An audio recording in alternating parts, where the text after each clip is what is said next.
वाहिगुरू जी का खालसा वाहिगुरू जी की फतेह। TV84 ਦੇ ਸਾਰੇ ਦਰਸ਼ਕ ਤੇ ਸਰੋਤੇ ਜਿਹੜੇ ਇਸ ਵਕਤ ਸਾਡੇ ਨਾਲ ਨਾਰਥ ਅਮਰੀਕਾ ਦੇ ਵਿੱਚੋਂ ਜੁੜੇ ਹੋਏ ਆ ਜਾਂ ਫਿਰ ਸੋਸ਼ਲ ਮੀਡੀਆ ਰਾਹੀਂ ਸਾਨੂੰ ਦੁਨੀਆ ਭਰ ਦੇ ਵਿੱਚ ਦੇਖ ਰਹੇ ਆ, ਉਹਨਾਂ ਸਾਰਿਆਂ ਦਾ ਮੈਂ ਅਮਰਵੀਰ ਸਿੰਘ ਅੱਜ ਇਸ ਪ੍ਰੋਗਰਾਮ ਦੇ ਵਿੱਚ ਤਹਿ ਦਿਲੋਂ ਸਵਾਗਤ ਕਰਦਾ। ਵਿਊਅਰਸ, ਜਦੋਂ ਅਸੀਂ ਅੱਜ ਗੱਲ ਕਰ ਰਹੇ ਹਾਂ ਤਾਂ ਵਰ੍ਹਾ 2018 ਦਾ ਅੱਜ ਇਹ ਅਖੀਰਲਾ ਪ੍ਰੋਗਰਾਮ ਹੈਗਾ, ਜਿਹਦੇ ਤੇ ਜਿਹੜੀ ਅਸੀਂ ਇੱਕ ਪੈਨਲ ਡਿਸਕਸ਼ਨ ਦੇ ਰੂਪ ਦੇ ਵਿੱਚ ਤੁਹਾਡੇ ਰੂਬਰੂ ਹੋ ਰਹੇ ਹਾਂ। ਸੋ ਜਿੱਥੇ 2018 ਦਾ ਜਿਹੜਾ ਵਰ੍ਹਾ ਹੈਗਾ ਉਹਦੇ ਵਿੱਚ ਜਿਹੜੀਆਂ ਡਿਵੈਲਪਮੈਂਟਸ ਹੋਈਆਂ ਨੇ ਉਹ ਸਿੱਖ ਨੁਕਤਾ ਨਿਗਾਹ ਤੋਂ ਅਸੀਂ ਉਹਨਾਂ ਨੂੰ ਇੱਥੇ ਅੱਜ ਉਹਦੇ ਤੇ ਵਿਚਾਰ ਚਰਚਾ ਕਰਾਂਗੇ। ਉਹ ਭਾਵੇਂ ਭਾਰਤ ਦੇ ਖਿੱਤੇ ਦੇ ਵਿੱਚ ਹੋਣ ਜਾਂ ਸਾਊਥ ਏਸ਼ੀਅਨ ਕੰਟੈਕਸਟ ਦੇ ਵਿੱਚ ਹੋਣ ਜਾਂ ਜਿੱਥੇ ਅਸੀਂ ਬੈਠੇ ਹਾਂ ਅਮਰੀਕਾ ਦੇ ਵਿੱਚ ਇੱਕ ਇੰਟਰਨੈਸ਼ਨਲ ਲੈਵਲ 'ਤੇ ਜਿਹੜੀਆਂ ਡਿਵੈਲਪਮੈਂਟਸ ਹੋ ਰਹੀਆਂ ਨੇ, ਦੁਨੀਆ ਕਿਸ ਦਿਸ਼ਾ ਵੱਲ ਨੂੰ ਵੱਧ ਰਹੀ ਹੈ, ਪੋਲੀਟਿਕਸ ਕਿਵੇਂ ਚੇਂਜ ਹੋ ਰਹੀ ਹੈ ਸਾਊਥ ਏਸ਼ੀਆ ਦੇ ਖਿੱਤੇ ਦੇ ਵਿੱਚ ਖਾਸ ਕਰਕੇ, ਇਹਦੇ 'ਤੇ ਜਿੱਥੇ ਗੱਲਬਾਤ ਹੋਵੇਗੀ ਇਸ ਵਿਚਾਰ ਚਰਚਾ ਦੇ ਦੌਰਾਨ, ਉੱਥੇ ਹੀ 2019 ਦੀ ਜਿਹੜੀ ਆਮਦ ਹੈਗੀ ਹੈ, 2019 ਦਾ ਵਰ੍ਹਾ ਹੈਗਾ, ਉਹ ਕਿਸ ਜਿਹੜਾ ਹੈਗਾ ਕਿਸ ਹਿਸਾਬ ਨਾਲ ਸਾਡੇ ਲਈ ਚੰਗਾ ਜਾਂ ਮਾੜਾ ਹੋ ਸਕਦਾ ਹੈ, ਉਹਦੇ 'ਤੇ ਵੀ ਅੱਜ ਗੱਲਬਾਤ ਹੋਵੇਗੀ। ਸੋ ਅੱਜ ਇਸ ਸਾਰੀ ਗੱਲਬਾਤ ਦੇ ਲਈ ਸਾਡੇ ਨਾਲ ਇਸ ਪੈਨਲ ਦੇ ਵਿੱਚ ਸਾਡੇ ਨਾਲ ਸਿੱਖ ਕੋਆਰਡੀਨੇਸ਼ਨ ਕਮੇਟੀ ਈਸਟ ਕੋਸਟ ਦੇ ਜਿਹੜੇ ਕੋਆਰਡੀਨੇਟਰ ਹੈਗੇ ਆ, ਵਰਲਡ ਸਿੱਖ ਪਾਰਲੀਮੈਂਟ ਦੇ ਵੀ ਮੈਂਬਰ ਨੇ ਸਰਦਾਰ ਹਿੰਮਤ ਸਿੰਘ, ਅਤੇ ਮੀਡੀਆ ਪਰਸਨੈਲਿਟੀ ਇੱਥੋਂ ਖਾਸ ਤੌਰ 'ਤੇ ਪਾਕਿਸਤਾਨੀ ਕੰਟੈਕਸਟ ਦੇ ਨਾਲ ਜਦੋਂ ਅਸੀਂ ਗੱਲਬਾਤ ਕਰਾਂਗੇ ਤਾਂ ਸਲੀਮ ਮਲਿਕ ਸਾਹਿਬ, ਖਾਲਿਸਤਾਨ ਅਫੇਅਰਸ ਸੈਂਟਰ ਦੇ ਸੰਚਾਲਕ ਡਾਕਟਰ ਅਮਰਜੀਤ ਸਿੰਘ ਇੱਧਰ ਮੇਰੇ ਨਾਲ, ਅਤੇ ਦੁਆਬਾ ਸਿੱਖ ਐਸੋਸੀਏਸ਼ਨ ਅਤੇ ਵਰਲਡ ਸਿੱਖ ਪਾਰਲੀਮੈਂਟ ਦੇ ਵੀ ਨਾਲ ਮੈਂਬਰ ਨੇ ਸਰਦਾਰ ਬਲਜਿੰਦਰ ਸਿੰਘ। ਸੋ ਇਹ ਜਿਹੜੇ ਸੱਜਣ ਹੈਗੇ ਆ ਅੱਜ ਵਿਸ਼ੇਸ਼ ਤੌਰ 'ਤੇ ਸਾਡੇ ਨਾਲ ਇਹ ਸਾਰੀ ਗੱਲਬਾਤ ਦਾ ਹਿੱਸਾ ਹੋਣਗੇ। ਸੋ ਆਓ ਜਿੱਥੇ ਸ਼ੁਰੂਆਤ ਕਰਦੇ ਹਾਂ, ਸਭ ਤੋਂ ਪਹਿਲਾਂ ਮੈਂ ਚਾਹੂੰਗਾ ਕਿ 2018 ਦਾ ਜਿਹੜਾ ਵਰ੍ਹਾ ਹੈਗਾ ਉਹਨੂੰ ਅਸੀਂ ਜਿੱਥੇ ਅਲਵਿਦਾ ਕਹਿ ਰਹੇ ਹਾਂ, ਉੱਥੇ 2019 ਦੇ ਵਰ੍ਹੇ ਦੀ ਆਮਦ ਦੇ ਮੌਕੇ 'ਤੇ ਜਿਹੜੇ ਸਾਡੇ ਸੱਜਣ ਸਾਡੇ ਨਾਲ ਮੌਜੂਦ ਨੇ ਇਸ ਡਿਸਕਸ਼ਨ ਦੇ ਵਿੱਚ, ਉਹ ਆਪਣਾ ਜਿਹੜਾ ਮੈਸੇਜ ਹੈਗਾ ਇੱਕ ਜ਼ਰੂਰ ਦੇਣ। ਹਾਂਜੀ ਹਿੰਮਤ ਸਿੰਘ ਜੀ। ਜੀ ਵਾਹਿਗੁਰੂ ਜੀ ਕਾ ਖਾਲਸਾ ਵਾਹਿਗੁਰੂ ਜੀ ਕੀ ਫਤਿਹ। ਅਮਰਦੀਪ ਸਿੰਘ ਜੀ, ਜਿਵੇਂ ਤੁਸੀਂ ਅੱਜ ਮੈਸੇਜ ਦੀ ਗੱਲ ਕਰ ਰਹੇ ਹੋ ਕਿ ਅਸੀਂ 2018 ਨੂੰ ਅਲਵਿਦਾ ਕਹਿਣ ਤੇ 2019 ਨੂੰ ਜੀ ਆਇਆਂ ਨੂੰ ਕਹਿਣ ਲਈ ਔਰ ਪੂਰੇ ਵਿਸ਼ਵ ਦੀ ਅਸੀਂ ਸੁੱਖ ਸ਼ਾਂਤੀ ਦੀ ਅਰਦਾਸ ਵੀ ਕਰਦੇ ਹਾਂ ਸਤਿਗੁਰਾਂ ਦੇ ਚਰਨਾਂ ਦੇ ਵਿੱਚ ਕਿ ਪੂਰੇ ਵਿਸ਼ਵ ਦੇ ਵਿੱਚ, ਕਿਉਂਕਿ ਸਿੱਖ ਪੰਥ ਜਿਹੜਾ ਆਪਣੀ ਅਰਦਾਸ ਦੇ ਵਿੱਚ ਵੀ ਦੋਹੀ ਵੇਲੀ ਅਰਦਾਸ ਕਰਦਾ ਆ, ਨਾਨਕ ਨਾਮ ਚੜ੍ਹਦੀ ਕਲਾ ਤੇਰੇ ਭਾਣੇ ਸਰਬੱਤ ਦਾ ਭਲਾ। ਸੋ ਪੂਰੇ ਸਿੱਖ ਜਗਤ ਦੀ ਜਿਹੜੀ ਵਿਸ਼ਵ ਦੀ ਕਲਿਆਣਤਾ ਔਰ ਸੁੱਖ ਸ਼ਾਂਤੀ ਦੀ ਜਿਹੜੀ ਅਰਦਾਸ ਜਿਹੜਾ ਸਿੱਖ ਜਗਤ ਆ ਉਹ ਹਮੇਸ਼ਾ ਆਪਣੇ ਗੁਰਦੁਆਰਿਆਂ ਦੇ ਵਿੱਚ ਔਰ ਦੋਹੀ ਵੇਲੀ ਅਰਦਾਸ ਜਿਹੜੀ ਨਿਤਨੇਮ ਤੋਂ ਬਾਅਦ ਕਰਦੇ ਆ, ਅਸੀਂ ਹਮੇਸ਼ਾ ਮੰਗਦੇ ਆ ਜੀ। ਸੋ ਜੇ ਅਸੀਂ ਸਿੱਖ ਨੁਕਤਾ ਨਿਗਾਹ ਤੋਂ ਮੈਂ ਦੇਖਦਾ ਕਿ ਭਾਵੇਂ ਕਿ 2018 ਦਾ ਵੀ ਅੱਜ ਅਸੀਂ ਵਿਸ਼ਲੇਸ਼ਣ ਜਿਹੜਾ ਕਰਨਾ ਆ ਇਸ ਡਿਸਕਸ਼ਨ ਦੇ ਵਿੱਚ, ਸੋ ਮੈਂ ਦੇਖਦਾ ਕਿ ਭਾਰਤ ਵਿੱਚ ਉਹੀ ਜੋ 1947 ਤੋਂ ਲੈ ਕੇ ਇੱਕ ਬੇਗਾਨਗੀ ਦਾ ਔਰ ਗੁਲਾਮੀ ਦਾ ਅਹਿਸਾਸ ਸਾਨੂੰ 2018 ਦੇ ਵਿੱਚ ਵੀ ਜਿਹੜਾ ਭਾਰਤੀ ਸਿਸਟਮ ਨੇ ਕਰਾਇਆ, ਔਰ ਇਸ ਦੇ ਨਾਲ ਹੀ ਜਿਹੜੀਆਂ ਵਿਦੇਸ਼ਾਂ ਦੇ ਵਿੱਚ ਇੰਟਰਨੈਸ਼ਨਲ ਲੈਵਲ 'ਤੇ ਦੂਜੀਆਂ ਕੰਟਰੀਆਂ ਦੇ ਵਿੱਚ, ਚਾਹੇ ਉਹ ਅਮਰੀਕਾ ਹੋਵੇ ਜਾਂ ਹੋਰ ਕੰਟਰੀਆਂ ਜਿਹੜੀਆਂ UK, ਯੂਰਪ, ਅਮਰੀਕਾ, ਇਹਨਾਂ ਕੰਟਰੀਆਂ ਦੇ ਵਿੱਚ ਸਿੱਖਾਂ ਦੀਆਂ ਪ੍ਰਾਪਤੀਆਂ ਵੀ ਹੈਗੀਆਂ। ਸੋ ਆਪ ਜੀ ਜਿਵੇਂ ਆਪਾਂ ਅੱਗੇ ਵਧੇਗੀ ਡਿਸਕਸ਼ਨ ਉਹਦੇ ਵਿੱਚ ਗੱਲਬਾਤ ਕਰਾਂਗੇ ਜੀ ਜ਼ਰੂਰ। ਸੋ ਮੈਂ ਜੀ ਆਇਆਂ ਨੂੰ ਕਹਿੰਦਾ ਔਰ ਪੂਰੇ ਵਿਸ਼ਵ ਦੀ ਜਿਹੜੀ ਸੁੱਖ ਸ਼ਾਂਤੀ ਦੀ ਅਰਦਾਸ ਕਰਦਾ ਜੀ। ਮਲਿਕ ਸਾਹਿਬ,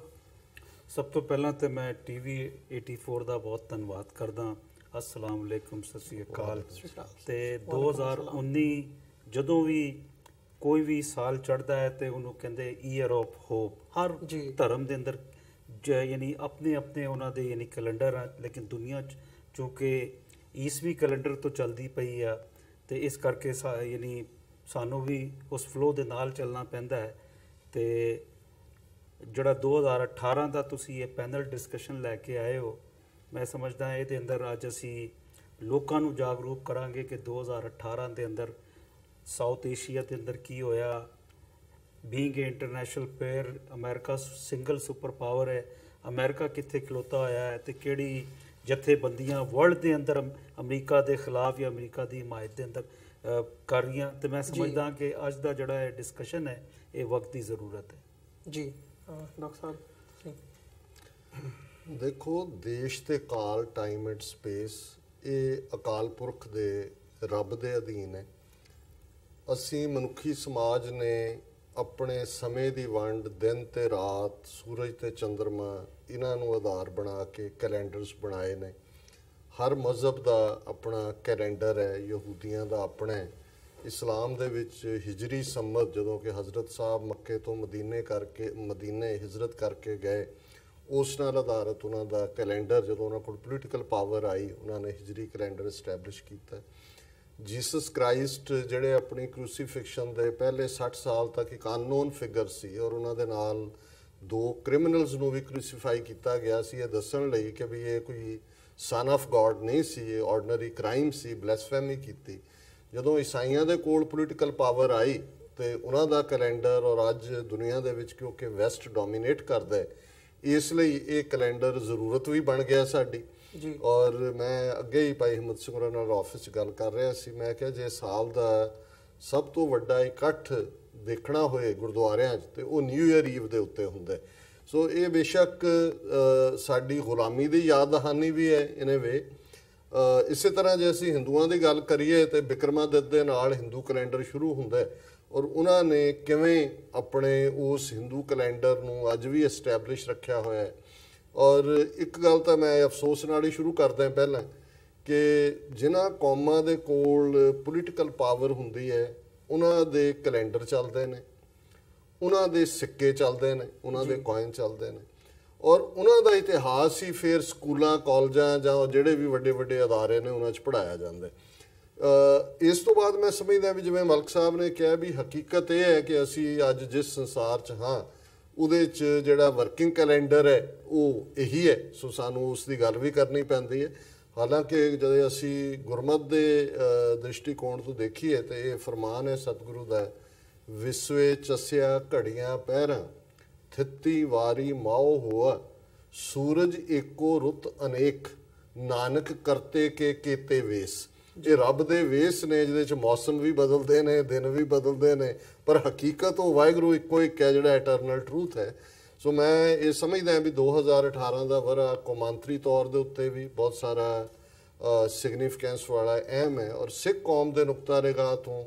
ਸਾਡੇ ਇੰਡੀਅਨ ਆਕੂਪਾਈਡ ਪੰਜਾਬ ਦੇ ਅੰਦਰਲੀਆਂ ਡਿਵੈਲਪਮੈਂਟਸ, ਡਾਇਸਪੋਰਾ ਵਿਚਲੀਆਂ ਡਿਵੈਲਪਮੈਂਟਸ ਬੜੀਆਂ ਅਹਿਮ ਨੇ। ਔਰ ਜਿਉਂ-ਜਿਉਂ ਇਹ ਵਿਚਾਰ ਗੋਸ਼ਟੀ ਅੱਗੇ ਤੁਰੇਗੀ ਔਰ ਜਿਹੜੇ ਤੁਹਾਡੇ ਸਵਾਲ ਹੋਣਗੇ, ਅਸੀਂ ਫਿਰ ਉਹਦੇ ਮੁਤਾਬਕ ਗੱਲਬਾਤ ਕਰਾਂਗੇ। ਜੀ ਬਲਜਿੰਦਰ ਸਿੰਘ ਜੀ। ਹਾਂਜੀ, ਸਭ ਤੋਂ ਪਹਿਲਾਂ 84 ਦੇ ਸਮੁੱਚੇ ਦਰਸ਼ਕਾਂ ਨੂੰ ਵਾਹਿਗੁਰੂ ਜੀ ਕਾ ਖਾਲਸਾ, ਵਾਹਿਗੁਰੂ ਜੀ ਕੀ ਫਤਿਹ। ਅੱਜ ਅਸੀਂ ਇੱਥੇ 2018 ਸਾਲ ਦੀ ਜੋ ਵੀ ਸਤਿਗੁਰਾਂ ਨੇ ਬਖਸ਼ਿਸ਼ ਕੀਤੀ ਹੈ ਪੰਥ ਨੂੰ, ਉਹਦੇ ਸ਼ੁਕਰਾਨੇ ਵਜੋਂ ਅਤੇ 2019 ਸਾਲ ਚੜ੍ਹਨਾ ਤੇ ਉਹਦੀ ਸਰਬੱਤ ਖਾਲਸੇ ਵੱਲੋਂ ਸਮੁੱਚੀ ਮਾਨਵਤਾ ਨੂੰ ਗੁਰੂ ਨਾਨਕ ਪਾਤਸ਼ਾਹ ਦਾ ਜੋ ਸਰਬੱਤ ਦੇ ਭਲੇ ਦਾ ਕਨਸੈਪਟ ਹੈ ਉਹਦੇ ਅਨੁਸਾਰ ਮੁਬਾਰਕਬਾਦ ਦੇਣ ਲਈ, ਅਤੇ ਪੰਥ ਦੇ ਵਿੱਚ ਜੋ ਪਿਛਲੇ ਲੰਬੇ ਸਮੇਂ ਤੋਂ 1947 ਤੋਂ ਅਸੀਂ ਦੇਖੀਏ ਕਿ ਅਸੀਂ ਆਪਣੀ ਆਜ਼ਾਦੀ ਦੇ ਲਈ ਜੂਝ ਰਹੇ ਹਾਂ, ਉਹਦੇ ਲਈ ਅਰਦਾਸ ਬੇਨਤੀ ਕਰਾਂਗੇ, ਪ੍ਰਣ ਵੀ ਦੁਹਰਾਵਾਂਗੇ ਕਿ ਕੌਮ ਨੂੰ ਕੌਮ ਦਾ ਘਰ ਖਾਲਿਸਤਾਨ ਪ੍ਰਾਪਤ ਹੋਵੇ, ਅਤੇ ਜੂਝ ਰਹੇ ਜੁਝਾਰੂ ਸਿੰਘਾਂ ਨੂੰ, ਸਮੁੱਚੇ ਸਿੱਖ ਪੰਥ ਨੂੰ ਸਤਿਗੁਰ ਸੱਚੇ ਪਾਤਸ਼ਾਹ ਏਕਤਾ, ਇਤਫਾਕ ਅਤੇ ਚੜ੍ਹਦੀ ਕਲਾ ਬਖਸ਼ਣ ਨੂੰ ਲਈ ਪ੍ਰਣ ਕਰਾਂਗੇ। ਇਹੀ ਅਰਦਾਸ ਬੇਨਤੀ ਕਰਦੇ ਹਾਂ ਕਿ ਸਮੁੱਚੇ ਜਗਤ ਦੇ ਵਿੱਚ ਗੁਰੂ ਨਾਨਕ ਪਾਤਸ਼ਾਹ ਦੇ ਸਰਬੱਤ ਦੇ ਭਲੇ ਅਨੁਸਾਰ ਅਸੀਂ ਅਰਦਾਸ ਬੇਨਤੀ ਕਰੀਏ, ਸਤਿਗੁਰ ਸੱਚੇ ਪਾਤਸ਼ਾਹ ਕਿਰਪਾ ਕਰਨ, ਨਵਾਂ ਸਾਲ ਸਭ ਲਈ ਚੜ੍ਹਦੀ ਕਲਾ ਵਾਲਾ ਹੋਵੇ ਜੀ। ਜੀ ਬਿਲਕੁਲ, ਜਿਵੇਂ ਇੱਥੇ ਗੱਲਬਾਤ ਹੋਈ ਹੈ ਜਾਂ ਓਵਰਆਲ ਅਸੀਂ ਦੇਖ ਰਹੇ ਹਾਂ ਜਿਹੜਾ ਮਾਹੌਲ ਹੈਗਾ ਉਹ 2018 ਨੂੰ ਅਲਵਿਦਾ ਕਹਿੰਦਿਆਂ 2019 ਦੀ ਆਮਦ ਦੇ ਮੌਕੇ ਦੇ ਉੱਤੇ ਇੱਕ ਇਹ ਵੀ ਗੱਲ ਬਹੁਤ ਜ਼ਰੂਰੀ ਹੈਗੀ ਹੈ, ਜਿੱਥੇ 2018 ਦੀਆਂ ਅਸੀਂ ਜਿਹੜੀਆਂ ਪ੍ਰਾਪਤੀਆਂ ਹੈਗੀਆਂ ਨੇ, ਜਿਵੇਂ ਬਲਜਿੰਦਰ ਸਿੰਘ ਹੋਰਾਂ ਨੇ ਗੱਲ ਕੀਤੀ ਹੈ, ਉੱਥੋਂ ਹੀ ਗੱਲ ਸ਼ੁਰੂ ਕਰਦੇ ਹਾਂ ਕਿ ਜਿੱਥੇ ਕੌਮ ਦੇ ਵਿੱਚ ਭਾਵੇਂ ਪੰਜਾਬ ਦੇ ਵਿੱਚ ਇੱਕ ਜਿਹੜੀ ਗੁਲਾਮੀ ਦੀ ਗੱਲ ਹੈਗੀ ਹੈ, ਗੁਰੂ ਗ੍ਰੰਥ ਸਾਹਿਬ ਦੀ ਬੇਅਦਬੀ ਦੀਆਂ ਘਟਨਾਵਾਂ ਤੋਂ ਲੈ ਕੇ ਜਿਸ ਹਿਸਾਬ ਦਾ ਪੋਲੀਟੀਕਲ ਸਿਨੈਰੀਓ ਬਣਿਆ ਹੋਇਆ, ਕਿਵੇਂ ਸਿੱਖ ਕੌਮ ਨੂੰ ਨਿਸ਼ਾਨਾ ਬਣਾਇਆ ਜਾ ਰਿਹਾ ਹੈ, ਜਾਂ ਓਵਰਆਲ ਜੇ ਅਸੀਂ ਭਾਰਤ ਦੇ ਕੰਟੈਕਸਟ ਦੇ ਵਿੱਚ ਵੀ ਦੇਖਦੇ ਹਾਂ ਤਾਂ ਘੱਟ ਗਿਣਤੀਆਂ ਦੇ ਉੱਤੇ ਕਿਸ ਹਿਸਾਬ ਨਾਲ ਜਿਹੜੀ ਤਸ਼ੱਦਦ ਦੀ ਲਾਈਨ ਹੈਗੀ ਹੈ ਉਹ ਪ੍ਰਬਲਤਾ ਦੇ ਨਾਲ ਇਸ ਵਕਤ ਦੇਖਣ ਨੂੰ ਮਿਲ ਰਹੀ ਹੈ। ਪਰ ਡਾਇਸਪੋਰਾ ਸਿੱਖਾਂ ਦੀਆਂ ਇਸ ਮੌਕੇ ਜਾਂ ਇਸ ਸਾਲ ਦੇ ਵਿੱਚ ਕਈ ਪ੍ਰਾਪਤੀਆਂ ਵੀ ਰਹੀਆਂ ਨੇ। ਉਹਦੇ ਵਿੱਚ ਭਾਵੇਂ ਉਹ ਜੇ ਸ਼ੁਰੂਆਤੀ ਦੌਰ ਦੇ ਵਿੱਚ ਗੱਲ ਕਰਨੀ ਹੋਵੇ ਤਾਂ ਸਾਲ ਦੇ ਸ਼ੁਰੂਆਤ ਦੇ ਵਿੱਚ ਹੀ ਜਿਹੜਾ ਅਸੀਂ ਦੇਖਦੇ ਹਾਂ ਕਿ ਸਿੱਖ ਡਾਇਸਪੋਰਾ ਨੇ ਇੱਕ ਅਹਿਦ ਲਿਆ ਸੀ ਕਿ 2018 ਤੋਂ ਬਾਅਦ ਜਿਹੜਾ ਵੀ ਇਹ ਸਾਡਾ ਸਮਾਂ ਹੈਗਾ, ਭਾਰਤ ਦੇ ਜਿਹੜੇ ਕੌਂਸਲੇਟ ਦੇ ਨੁਮਾਇੰਦੇ ਹੈਗੇ ਆ ਜਾਂ ਕਿਸੇ ਵੀ ਹਿਸਾਬ ਨਾਲ ਭਾਰਤ ਦੇ ਨੁਮਾਇੰਦੇ ਨੇ, ਉਹਨਾਂ ਨੂੰ ਗੁਰਦੁਆਰਾ ਸਾਹਿਬਾਨਾਂ ਦੀਆਂ ਜਿਹੜਾ ਸਟੇਜਾਂ ਹੈਗੀਆਂ ਨੇ ਉਹਨਾਂ 'ਤੇ ਬੈਨ ਕੀਤਾ ਗਿਆ ਸੀ। ਉਸ ਤੋਂ ਬਾਅਦ 1984 ਦਾ ਜਿਹੜਾ ਇਨਸਾਫ ਦੀ ਗੱਲ ਹੁੰਦੀ ਹੈ, ਉਹਨੂੰ ਨਸਲਕੁਸ਼ੀ ਵਜੋਂ ਰੈਕੋਗਨਾਈਜ਼ ਕਰਨ ਦੇ ਲਈ ਕਤਲੇਆਮ ਨੂੰ ਉਹ ਇੱਥੋਂ ਕਨੈਟੀਕਟ ਦੀ ਜਿਹੜੀ ਅਮਰੀਕਾ ਦਾ ਇੱਕ ਸੂਬਾ ਹੈਗਾ, ਉਹਦੀ ਸਟੇਟ ਅਸੈਂਬਲੀ ਵੱਲੋਂ, ਪੈਨਸਿਲਵੇਨੀਆ ਦੀ ਸਟੇਟ ਅਸੈਂਬਲੀ ਵੱਲੋਂ, ਮੈਸੇਚੂਸੈਟਸ ਵੱਲੋਂ ਜਿਹੜਾ ਹੈਗਾ 1984 ਦੇ ਸਿੱਖ ਕਤਲੇਆਮ ਨੂੰ ਰੈਕੋਗਨੀਸ਼ਨ ਜਿਹੜੀ ਹੈਗੀ ਹੈ ਉਹ ਮਿਲੀ ਹੈਗੀ ਹੈ। ਸੋ ਓਵਰਆਲ ਜਿਹੜੀਆਂ ਡਾਇਸਪੋਰਾ ਦੀਆਂ ਇਹ ਸਾਰੀਆਂ ਐਕਟੀਵਿਟੀਜ਼ ਹੈਗੀਆਂ ਨੇ, ਉਹ ਅਗਸਤ ਦੇ ਵਿੱਚ ਲੰਡਨ ਦੇ ਵਿੱਚ ਜਿਹੜੀ ਰੈਲੀ ਹੋਈ ਜਿਹਨੂੰ ਲੀਡ ਸਿੱਖਸ ਫॉर ਜਸਟਿਸ ਵੱਲੋਂ ਕੀਤਾ ਗਿਆ, ਉਹਨਾਂ ਨੇ ਵੀ ਜਿਹੜੀ ਆਜ਼ਾਦੀ ਦੀ ਗੱਲ ਹੈਗੀ ਹੈ ਉਹਦਾ ਝੰਡਾ ਬੁਲੰਦ ਕੀਤਾ। ਸੋ ਓਵਰਆਲ ਇਹਦੇ ਤੋਂ ਜਿਹੜੀ ਅਸੀਂ ਗੱਲਬਾਤ ਹੈਗੀ ਹੈ ਉਹਦੀ ਸ਼ੁਰੂਆਤ ਕਰਾਂਗੇ। ਹਿੰਮਤ ਸਿੰਘ ਜੀ, ਸ਼ੁਰੂਆਤ ਤੇ ਮੈਂ ਤੁਹਾਡੇ ਕੋਲੋਂ ਕਰਨਾ ਚਾਹੂੰਗਾ ਕਿਉਂਕਿ ਸਿੱਖ ਕੋਆਰਡੀਨੇਸ਼ਨ ਕਮੇਟੀ ਈਸਟ ਕੋਸਟ ਦੇ ਥੱਲੇ ਜਿਹੜੀਆਂ ਮੈਂ ਇਹ ਡਿਵੈਲਪਮੈਂਟਸ ਦੀ ਗੱਲ ਕੀਤੀ ਹੈਗੀ ਹੈ ਉਹ ਲੀਡ ਕੀਤੀ ਹੈਗੀ ਸਿੱਖ ਕੋਆਰਡੀਨੇਸ਼ਨ ਕਮੇਟੀ ਈਸਟ ਕੋਸਟ ਨੇ। ਸੋ ਕੀ ਕਹਿਣਾ ਚਾਹੋਗੇ ਇਸ ਬਾਰੇ ਤੇ ਕੀ ਦੇਖਦੇ ਹੋ ਕਿ ਜਿਹੜੇ ਇਹ ਸਟੈਪਸ ਲਏ ਗਏ ਨੇ 2018 ਦੇ ਵਿੱਚ, ਇਹਨਾਂ ਦਾ ਇੰਪੈਕਟ ਕੀ ਪਿਆ ਤੇ ਕੀ 2019 ਦੇ ਵਿੱਚ ਐਕਸਪੈਕਟ ਕੀਤਾ ਜਾ ਸਕਦਾ? ਜੀ ਅਮਰਦੀਪ ਸਿੰਘ ਜੀ, ਧੰਨਵਾਦ ਜੀ। ਦੇਖੋ, ਸਿੱਖ ਕੋਆਰਡੀਨੇਸ਼ਨ ਕਮੇਟੀ ਈਸਟ ਕੋਸਟ ਵੱਲੋਂ ਪਿਛਲੇ ਦਿਨੀ ਵਰਲਡ ਫੇਅਰ ਮਰੀਨਾ ਰੈਸਟੋਰੈਂਟ ਦੇ ਵਿੱਚ ਜੋ ਨਾਰਥ ਈਸਟ ਕੋਸਟ ਦੀਆਂ ਜਥੇਬੰਦੀਆਂ, ਗੁਰਦੁਆਰਾ ਪ੍ਰਬੰਧਕ ਕਮੇਟੀਆਂ ਨੂੰ ਸੱਦ ਕੇ ਜੋ ਪਿਛਲੇ 3 ਸਾਲ ਦੀ ਰਿਪੋਰਟ ਜਿਹੜੀ ਆ ਕੰਮਕਾਰ ਕੀ ਕੀਤੇ ਗਏ ਸਿੱਖ ਕੋਆਰਡੀਨੇਸ਼ਨ ਕਮੇਟੀ ਈਸਟ ਕੋਸਟ ਵੱਲੋਂ, ਉਹ ਵੀ ਪੇਸ਼ ਕੀਤੀ ਗਈ ਆ। ਜਿਵੇਂ ਆਪ ਜੀ ਨੇ ਦੱਸਿਆ, ਸਭ ਤੋਂ ਵੱਡੀ ਪ੍ਰਾਪਤੀ ਜਿਹੜੀ ਆ ਉਹ 7 ਜਨਵਰੀ ਨੂੰ ਜਿਹੜੀ ਨਾਰਥ ਈਸਟ ਕੋਸਟ ਦੇ ਗੁਰਦੁਆਰੇ ਔਰ ਪੂਰੇ ਅਮਰੀਕਾ ਦੇ ਗੁਰਦੁਆਰੇ ਜਿਹੜੇ ਕਿ ਇੱਕ ਟੈਲੀ ਕਾਨਫਰੰਸ ਕਾਲ ਦੇ ਨਾਲ ਇੱਕ ਆਪਸੀ ਸਹਿਮਤੀ ਦੇ ਨਾਲ ਕਿ 96 ਗੁਰਦੁਆਰੇ ਸਾਹਿਬਾਨ ਜੁੜੇ ਸੀ, ਇੱਕ ਮਤਾ ਪਾਇਆ ਗਿਆ ਅਮਰੀਕਾ ਦੇ ਗੁਰਦੁਆਰਿਆਂ ਵੱਲੋਂ ਕਿ ਜਿਹੜੇ ਭਾਰਤੀ ਡਿਪਲੋਮੈਟ ਆ ਔਰ ਉਹਨਾਂ ਦੇ ਜਿਹੜੇ ਨੁਮਾਇੰਦੇ ਆਣ ਕੇ ਗੁਰਦੁਆਰਿਆਂ ਦੀਆਂ ਸਟੇਜਾਂ 'ਤੇ ਬੋਲਦੇ ਆ, ਆਪਣੇ ਉਹਨਾਂ ਦੀਆਂ ਜਿਹੜੀਆਂ ਪਾਲਿਸੀਆਂ ਆ ਭਾਰਤੀ ਸਿਸਟਮ ਦੀਆਂ ਜੀ, ਔਰ ਈਵਨ ਉਹਨਾਂ ਦੇ ਜਿਹੜੇ ਹੱਥ ਕੰਡੇ ਗੁਰਦੁਆਰਿਆਂ ਦੇ ਵਿੱਚ ਲੜਾਈਆਂ ਕਰਾਉਣ ਦੇ ਵੀ ਕਾਰਨ ਬਣਦੇ ਆ। ਅਸੀਂ ਭਾਰਤੀ ਸਟੇਟ ਦੇ ਅਗੇਂਸਟ ਜਿਹੜਾ ਇੱਕ ਉਹਨਾਂ ਭਾਰਤੀ ਡਿਪਲੋਮੈਟਾਂ ਨੂੰ ਗੁਰਦੁਆਰਿਆਂ ਦੀਆਂ ਸਟੇਜਾਂ ਤੋਂ ਬੋਲਣ ਤੇ ਇੱਕ ਸਖਤ ਪਾਬੰਦੀ ਦਾ ਜਿਹੜਾ ਉਹ ਮਤਾ ਪਾਸ ਕਰਕੇ ਗੁਰਦੁਆਰਾ ਸਾਹਿਬ ਰਿਚਮੰਡਲ ਸਿੱਖ ਸੋਸਾਇਟੀ ਵਿਖੇ ਪਾਇਆ ਗਿਆ। ਔਰ ਉਹ 96 ਗੁਰਦੁਆਰਿਆਂ ਤੋਂ ਵੱਧ ਕੇ ਅੱਜ ਦੀ ਜਿਹੜੇ ਟੋਟਲ ਕੁੱਲ ਗੁਰਦੁਆਰੇ ਸਾਹਿਬਾਨ ਅਮਰੀਕਾ ਦੇ ਆ ਉਹ 127 ਹਨ। ਸੋ ਉਹ ਇੱਕ ਬਹੁਤ ਵੱਡੀ ਜਿਹੜੀ ਅਚੀਵਮੈਂਟ ਪ੍ਰਾਪਤੀ ਮੈਂ ਕਹਿੰਦਾ ਡਾਇਸਪੋਰਾ ਸਿੱਖਾਂ ਦੀ ਸੀਗੀ, ਜਿਹਦੇ ਵਿੱਚ ਸਿੱਖ ਕੋਆਰਡੀਨੇਸ਼ਨ ਕਮੇਟੀ ਈਸਟ ਕੋਸਟ ਨੇ ਲੀਡ ਲਈ। ਔਰ ਉਹ ਐਸਾ ਤੀਰ ਨਿਸ਼ਾਨੇ ਲੱਗਿਆ ਭਾਰਤੀ ਸਿਸਟਮ ਦਾ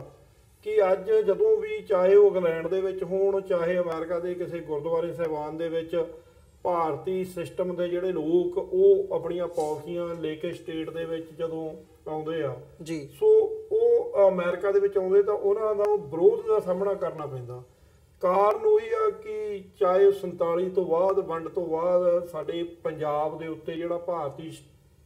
ਸਟੇਟ ਨੇ ਸਾਡੇ ਉਸ ਮੁਲਕ ਤੇ ਕਬਜ਼ਾ ਕੀਤਾ ਹੋਇਆ ਪੰਜਾਬ ਤੇ, ਉਹਦੀ ਆਜ਼ਾਦੀ ਦੀ ਗੱਲ ਆ। 1984 ਦੇ ਵਿੱਚ ਜਿਹੜੇ ਸਾਡੇ ਦਰਬਾਰ ਸਾਹਿਬ ਤੇ ਅਟੈਕ, ਅਕਾਲ ਤਖਤ ਸਾਹਿਬ ਤੇ ਢਾਹ ਢੇਰੀ ਕਰਨਾ,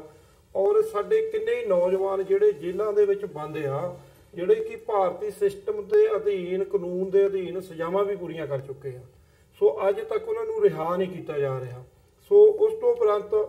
ਸਰਬੱਤ ਖਾਲਸਾ 2015 ਦੇ ਵਿੱਚ ਸਾਡੇ ਜਥੇਦਾਰ ਜਗਤਾਰ ਸਿੰਘ ਜਿਹੜੇ ਹਵਾਰਾ ਜੀ, ਉਹਨਾਂ ਨੂੰ 7 ਲੱਖ ਦੇ ਇਕੱਠ ਦੇ ਵਿੱਚ ਜਕਾਰਿਆਂ ਦੀਆਂ ਗੂੰਜਾਂ ਦੇ ਵਿੱਚ ਬਲੇ ਸੋਹਣਿਆਲ ਸਤਿ ਸ੍ਰੀ ਅਕਾਲ ਦੇ ਜਕਾਰੇ ਵਜਾ ਕੇ ਸੰਗਤਾਂ ਨੇ ਖੁੱਲ੍ਹੇਆਮ ਇੱਕ ਆਪਣਾ ਜਥੇਦਾਰ ਉਹਨਾਂ ਨੂੰ ਥਾਪਿਆ। ਸੋ ਅੱਜ ਉਹ ਜੇਲ੍ਹ ਦੇ ਵਿੱਚ ਬੰਦ ਆ। ਸੋ ਅਸੀਂ ਆਉਣ ਵਾਲੇ ਸਮੇਂ ਦੇ ਵਿੱਚ ਹੁਣ ਇਹਦੇ ਉੱਤੇ ਪੂਰਾ ਵਰਕਆਊਟ ਹੋ ਰਿਹਾ ਕਿ ਉਹਨਾਂ ਦੀ ਰਿਹਾਈ ਸੰਭਵ ਹੋ ਸਕੇ। ਉਹਦੇ ਉੱਤੇ ਵੀ ਅਸੀਂ ਕੰਪੇਨ ਵੀ ਚਲਾਵਾਂਗੇ, ਉਹਦੇ ਉੱਤੇ ਕਾਨੂੰਨੀ ਚਾਰਾਜੋਈ ਵੀ ਕਰਾਂਗੇ, ਕਿਉਂਕਿ ਸਾਡੇ ਹਜ਼ਾਰਾਂ ਹੀ ਨੌਜਵਾਨ ਅੱਜ ਵੀ ਜਿਹੜੇ ਆ ਸਾਡੇ ਉਹ ਜੇਲ੍ਹਾਂ ਦੇ ਵਿੱਚ ਬੰਦ ਆ। ਸੋ ਇਹ ਬਹੁਤ ਵੱਡੀ ਪ੍ਰਾਪਤੀ ਸੀਗੀ ਕਿ ਬਹੁਤ ਸਾਰੇ ਕਾਰਨ ਜਿਹੜੇ ਸਨ ਕਿ ਅਸੀਂ ਉਹ ਭਾਰਤੀ ਜਿਹੜੇ ਡਿਪਲੋਮੈਟ, ਜਿਹੜੇ ਅਧਿਕਾਰੀ, ਜਿਹੜੇ ਭਾਰਤੀ ਸਿਸਟਮ ਦੀਆਂ ਜਿਹੜੀਆਂ ਪਾਲਿਸੀਆਂ ਲੈ ਕੇ ਇਹਨਾਂ ਗੁਰਦੁਆਰਿਆਂ ਦੇ ਵਿੱਚ ਆਉਂਦੇ ਆ, ਅਸੀਂ ਉਹਨਾਂ 'ਤੇ ਪਾਬੰਦੀ ਲਾਈ। ਸੋ ਉਸ ਤੋਂ ਉਪਰੰਤ ਜਿਵੇਂ ਆਪ ਜੀ ਨੇ ਦੱਸਿਆ ਪੈਂਸਿਲਵੇਨੀਆ ਸਟੇਟ ਦੇ ਵਿੱਚ 190 ਮੈਂਬਰਾਂ ਨੇ ਸਿੱਖ ਜੈਨੋਸਾਈਡ ਦਾ ਜਿਹੜਾ ਬਿੱਲ ਪਾਸ ਹੋਣਾ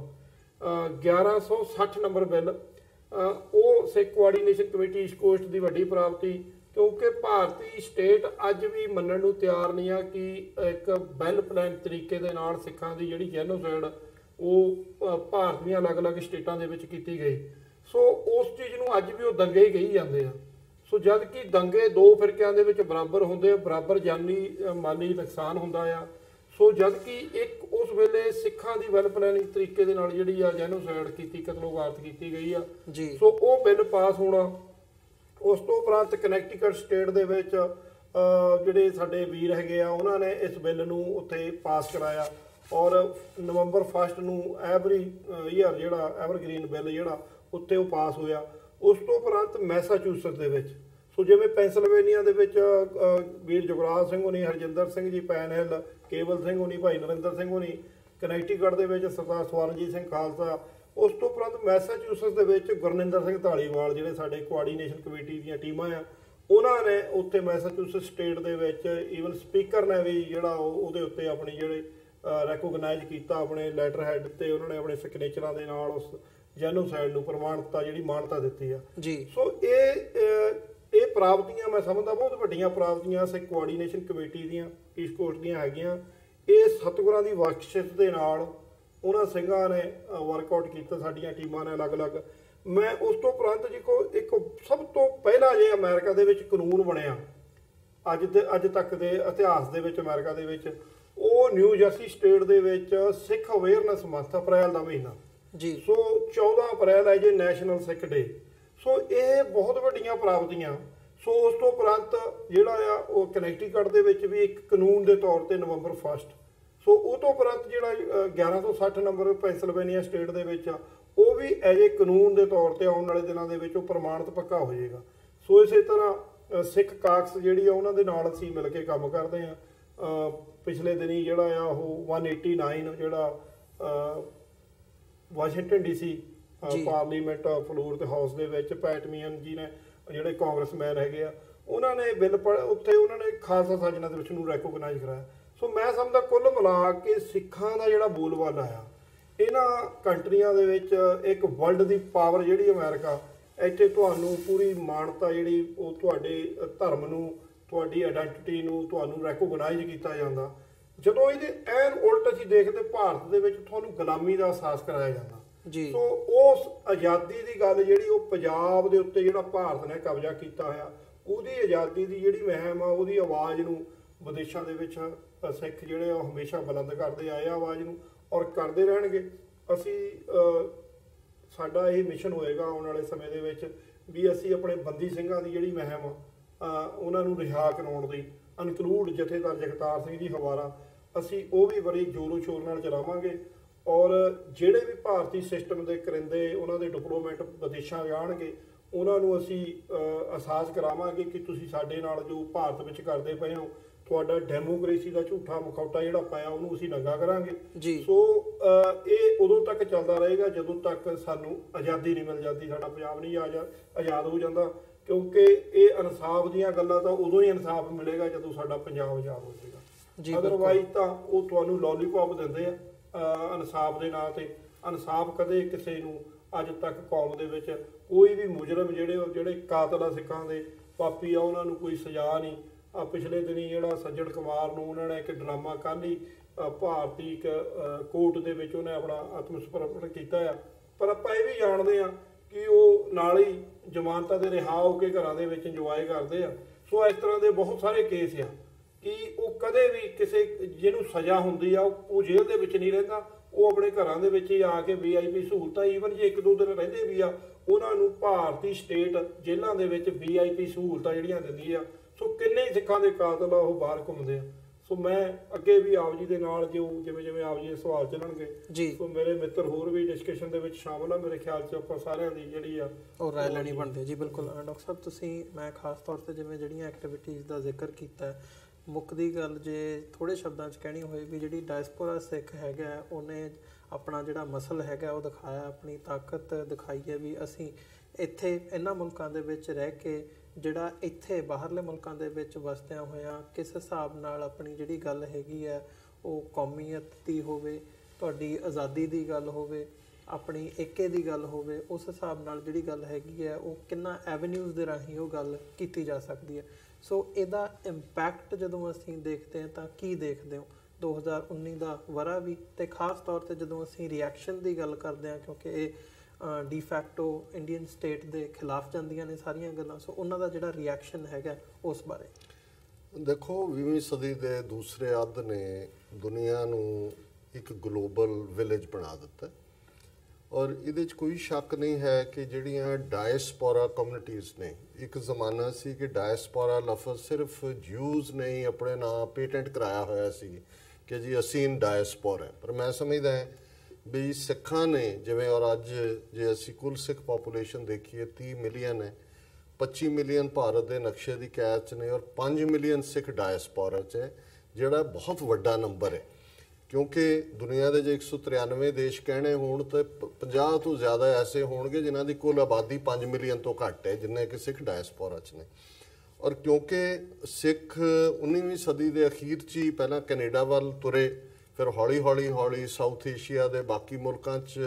ਤਾਂ ਪਾਕਿਸਤਾਨ ਅਫਗਾਨਿਸਤਾਨ 'ਚ ਵੀ ਨੰਬਰ ਰਿਹਾ, ਲੇਕਿਨ ਵੱਡੀ ਗਿਣਤੀ ਅੱਜ ਅਸੀਂ ਦੇਖਦੇ ਹਾਂ ਜਿਹੜੀਆਂ ਜਿੱਥੇ ਬੜੀ ਸਾਡੀ ਪਾਵਰਫੁਲ ਪੋਲੀਟੀਕਲ ਐਂਟੀਟੀ ਬਣੀ, ਕੈਨੇਡਾ, ਅਮਰੀਕਾ, ਇੰਗਲੈਂਡ ਔਰ ਇਸ ਵੇਲੇ ਆਸਟ੍ਰੇਲੀਆ ਦੇ ਵਿੱਚ ਵੀ 200% ਗਿਣਤੀ ਵਧੀ ਹੈ ਪਿਛਲੇ ਪੀਰੀਅਡ 'ਚ ਕਿਉਂਕਿ ਉਹਨਾਂ ਦੀਆਂ ਇਮੀਗ੍ਰੇਸ਼ਨ ਪਾਲਿਸੀਜ਼ ਥੋੜ੍ਹੀਆਂ ਲਿਬਰਲ ਹੋਈਆਂ ਜੀ। ਨਤੀਜੇ ਦੇ ਤੌਰ ਤੇ ਜੇ ਅਸੀਂ ਡਾਇਸਪੋਰਾ ਕਮਿਊਨਿਟੀ ਦੀ ਕੰਟਰੀਬਿਊਸ਼ਨ 2018 'ਚ ਓਵਰਆਲ ਕੌਮੀ ਪੱਖ ਤੋਂ ਦੇਖੀਏ ਤੇ ਬਹੁਤ ਵੱਡੀ ਹੈ। ਕੈਨੇਡਾ ਦੇ ਵਿੱਚ 17 ਸਿੱਖ ਮੈਂਬਰ ਪਾਰਲੀਮੈਂਟ ਬਣਨਾ, 4 ਮਿਨਿਸਟਰ ਬਣਨਾ, ਡਿਫੈਂਸ ਮਿਨਿਸਟਰ ਸਿੱਖ ਦਾ ਬਣਨਾ ਔਰ ਜਸਟਿਨ ਟਰੂਡੋ ਦਾ ਅਮਰੀਕਨ ਯੂਨੀਵਰਸਿਟੀ ਮੈਰੀਲੈਂਡ 'ਚ ਕਹਿਣਾ ਕਿ I have more Sikh ministers in my cabinet than Modi ਹੈ। ਇਹ ਸ਼ੋਅ ਕਰਦਾ ਹੈ ਕਿ ਵੀ ਕੈਨੇਡਾ ਦੇ ਵਿੱਚ ਅਸੀਂ ਆਪਣੀ ਪੋਲੀਟੀਕਲ ਐਂਟੀਟੀ ਔਰ ਜਸਟਿਨ ਟਰੂਡੋ ਨੇ ਜਿਸ ਅੰਦਾਜ਼ ਦੇ ਵਿੱਚ ਸਿੱਖਾਂ ਨੂੰ ਵਡਿਆਇਆ, ਪੰਜਾਬੀਆਂ ਨੂੰ, ਔਰ ਖਾਸ ਤੌਰ ਤੇ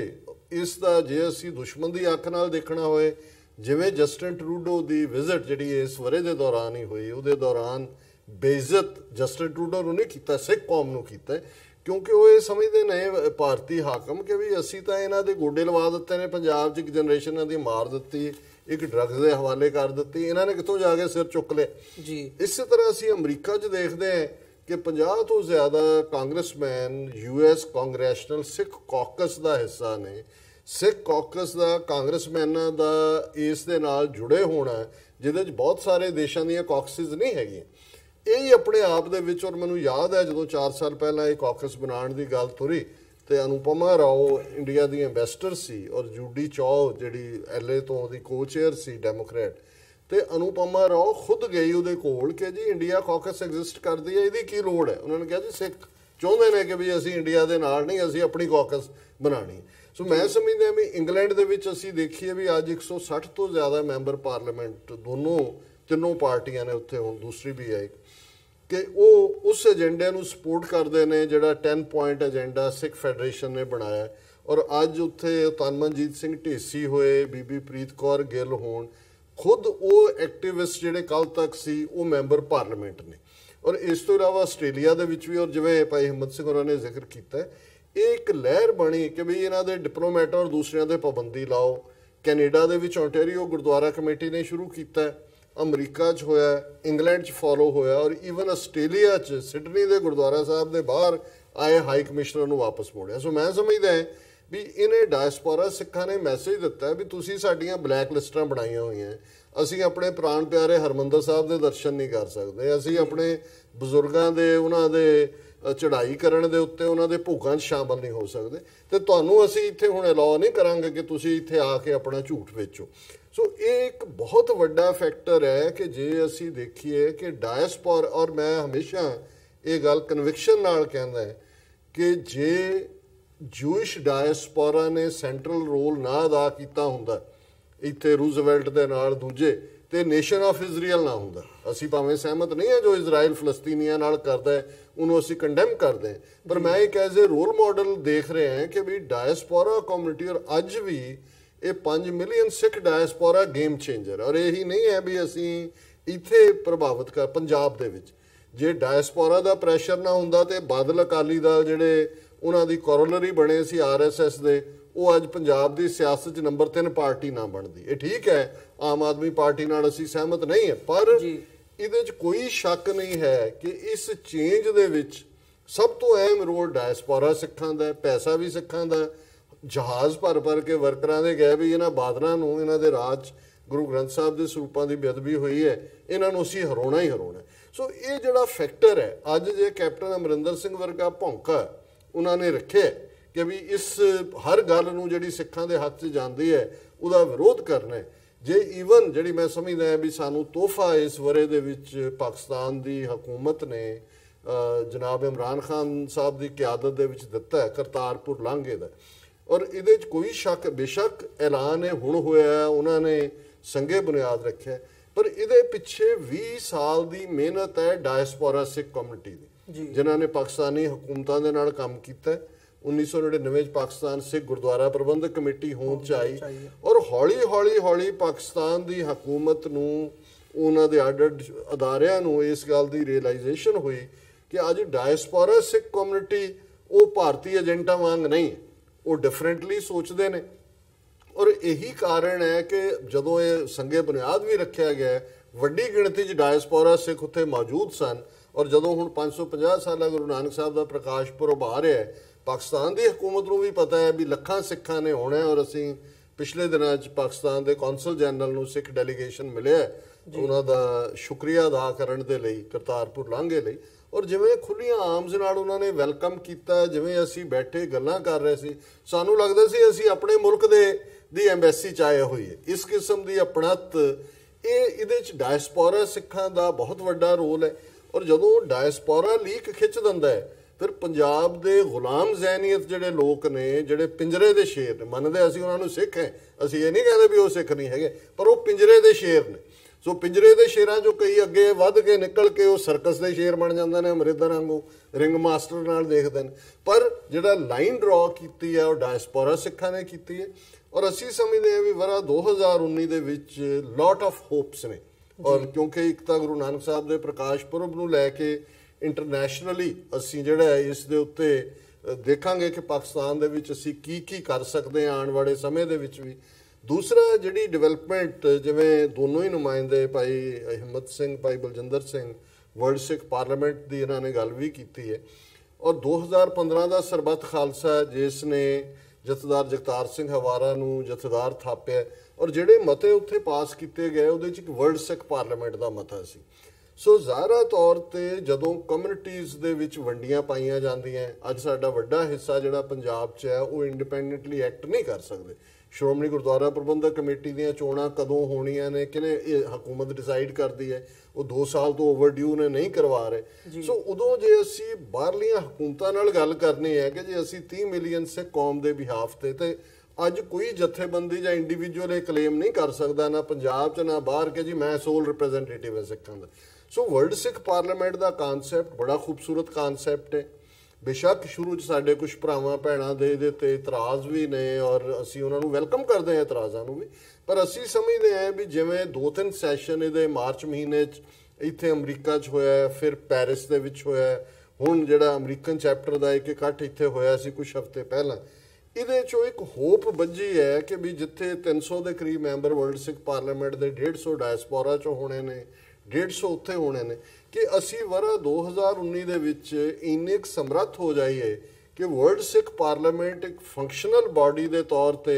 ਅਸੀਂ ਇਹ ਵੀ ਡਿਸਾਈਡ ਹੋਇਆ ਕਿ ਨਿਊਯਾਰਕ ਦੇ ਵਿੱਚ ਉਹਦਾ ਸੈਕਟਰੀਏਟ ਹੋਏਗਾ, ਇੱਥੇ ਅਸੀਂ ਬਰਾਬਰ UN ਦੇ ਨਾਲ ਜਿਹੜੇ ਬਾਕੀ ਕੰਟਰੀਜ਼ ਨੇ ਉਹਨਾਂ ਨਾਲ ਮਿਲ ਕੇ ਕੰਮ ਕਰ ਸਕੀਏ। ਔਰ ਇਹਦੇ ਬਿਹਾਫ ਤੇ ਅਸੀਂ ਪੋਲੀਟੀਕਲੀ, ਉਹ ਪਾਕਿਸਤਾਨ ਹੋਏ, ਕੈਨੇਡਾ ਹੋਏ, ਅਮਰੀਕਾ ਹੋਏ, ਚਾਈਨਾ ਹੋਏ, ਉਹਨਾਂ ਤੋਂ ਅਸੀਂ ਮੰਗ ਵੀ ਕਰਦੇ ਹਾਂ ਕਿ ਸਾਨੂੰ ਪੋਲੀਟੀਕਲੀ ਔਰ ਡਿਪਲੋਮੈਟਿਕਲੀ, ਫਾਈਨੈਂਸ਼ੀਅਲੀ ਸਾਨੂੰ ਕਿਸੇ ਦੀ ਲੋੜ ਨਹੀਂ ਹੈ। ਗੁਰੂ ਨੇ ਕੌਮ ਦੇ ਖਜ਼ਾਨੇ ਭਰੇ ਹੋਏ ਨੇ, ਅਸੀਂ ਕਿਰਤੀ ਗੁਰਸਿੱਖਾਂ ਦੀ ਉਸ ਦਸਵੰਧ ਦੇ ਉੱਤੇ ਹੀ ਜਿਹੜਾ ਹੈ ਉਹ ਇੱਕ ਪੂਰਾ ਐਮਪਾਇਰ ਖੜਾ ਕਰ ਸਕਦੇ ਹਾਂ, ਉਹਦੇ 'ਚ ਕੋਈ ਨਹੀਂ ਹੈ। ਪਰ ਸਾਨੂੰ ਇਸ ਵੇਲੇ ਭਾਰਤੀ ਹਕੂਮਤ ਦੀ ਜਿਹੜੀ ਨੈਗੇਟਿਵਿਟੀ ਹੈ, ਕਿਉਂਕਿ ਜਿਹੜੀਆਂ ਅਸੀਂ ਪ੍ਰਾਪਤੀਆਂ ਕਹੀਆਂ ਨੇ, ਜੇ ਉਹਨੂੰ ਰਿਵਰਸ ਕਰਕੇ ਦੇਖੋ ਤੇ ਭਾਰਤੀ ਹਕੂਮਤ ਨੇ ਸਾਰੇ ਡਾਇਸਪੋਰਾ ਸਿੱਖਾਂ ਨੂੰ ਖਾਲਿਸਤਾਨ ਦੇ ਖਾਤੇ 'ਚ,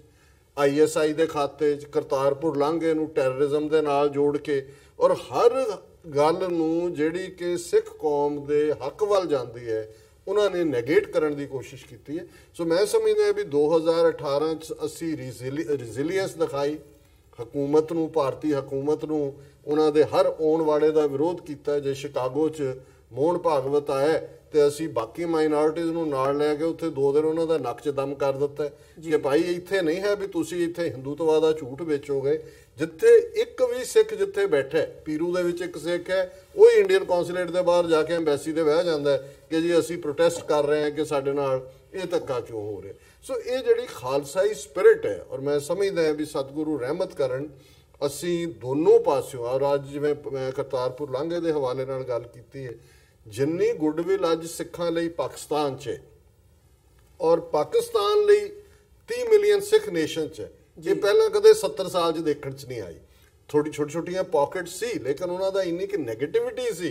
ਕਿ ਇੱਕ ਵੱਡਾ ਹਿੱਸਾ। ਔਰ ਅੱਜ ਭਾਰਤ ਦੇ ਜਿਹੜੇ ਉਹ ਪਿੰਜਰੇ ਦੇ ਸਿੱਖ ਹੋਣ ਜਾਂ ਸਰਕਸ ਵਾਲੇ ਤਾਂ ਬੇਈਮਾਨ ਨੇ, ਪਿੰਜਰੇ ਵਾਲਿਆਂ ਨੂੰ ਵੀ ਸਮਝ ਆ ਗਈ ਕਿ ਇਹ ਗੱਲ ਕੱਲੀ ਖਾਲਿਸਤਾਨ ਜਾਂ ਸਿਆਸੀ ਮੁੱਦੇ ਦੀ ਨਹੀਂ ਹੈ। 70 ਸਾਲ ਤੋਂ ਅਸੀਂ ਅਰਦਾਸ ਕਰ ਰਹੇ ਹਾਂ ਕਿ ਮਹਾਰਾਜ ਖੁੱਲੇ ਦਰਸ਼ਨ ਦੀਦਾਰ ਸੇਵਾ ਸੰਭਾਲ। ਜਿਸ ਪਾਕਿਸਤਾਨ ਦੇ ਵਿੱਚ ਕਰਤਾਰਪੁਰ ਸਾਹਿਬ ਹੈ, ਉਹ ਖੁੱਲੀਆਂ ਬਾਵਾਂ ਨਾਲ ਕਹਿੰਦੇ ਨੇ ਜੀ ਵੀਜ਼ਾ ਫਰੀ ਆ ਜਾਓ, ਤੇ ਜਿਨ੍ਹਾਂ ਨੂੰ ਅਸੀਂ ਆਪਣੇ ਕਹਿੰਦੇ ਆ, ਇਹਨਾਂ ਦਾ ਜ਼ੋਰ ਲੱਗਾ ਹੋਇਆ ਵੀ ਇਹਨੂੰ ਰੋਕਣਾ ਕਿਵੇਂ ਹੈ, ਬਲੌਕ ਕਿਵੇਂ ਕਰਨਾ ਹੈ। ਕਦੇ ਲੈਂਡ ਸਵਾਪ ਦਾ ਰੈਜ਼ੋਲੂਸ਼ਨ ਪੰਜਾਬ ਅਸੈਂਬਲੀ 'ਚ ਅਮਰਿੰਦਰ ਤੋਂ ਲੈ ਆਉਂਦਾ ਕਿ ਵੀ 11,000 ਏਕੜ ਤੁਸੀਂ ਆਪਣੇ ਮਦੀਨੇ ਦੀ ਕੀਮਤ ਪਾਈ ਹੈ, ਸ਼ਰਮ ਨਹੀਂ ਆਉਂਦੀ ਹੈ। ਲੇਕਿਨ ਇਹਨੇ ਈਵਨ ਉਹਨਾਂ ਸਿੱਖਾਂ ਦੇ ਵਿੱਚ ਵੀ ਇਹਨਾਂ ਨੂੰ ਐਕਸਪੋਜ਼ ਕੀਤਾ ਹੈ ਕਿ ਵੀ ਇਹ ਕਿਸ ਹੱਦ ਤੱਕ ਜਿਹੜਾ ਦੁਸ਼ਮਣ ਉਹ ਜਾ ਰਿਹਾ ਹੈ ਸਿੱਖੀ ਵੈਲਿਊਜ਼ ਨੂੰ ਡਿਸਟਰੋਏ ਕਰਨ ਦੇ। ਜੀ ਬਿਲਕੁਲ, ਜਿਵੇਂ ਇਸ ਡਾਕਟਰ ਸਾਹਿਬ ਨੇ ਵੀ ਮੈਂਸ਼ਨ ਕੀਤਾ ਹੈਗਾ, ਖਾਸ ਤੌਰ ਤੇ ਕਰਤਾਰਪੁਰ ਕੋਰੀਡੋਰ ਦੇ ਕੰਟੈਕਸਟ ਦੇ ਵਿੱਚ, ਕਿ ਇੰਡੀਅਨ ਸਾਈਡ ਵੱਲੋਂ ਖਾਸ ਤੌਰ ਤੇ ਜਿਹੜੇ ਪੰਜਾਬ ਦੇ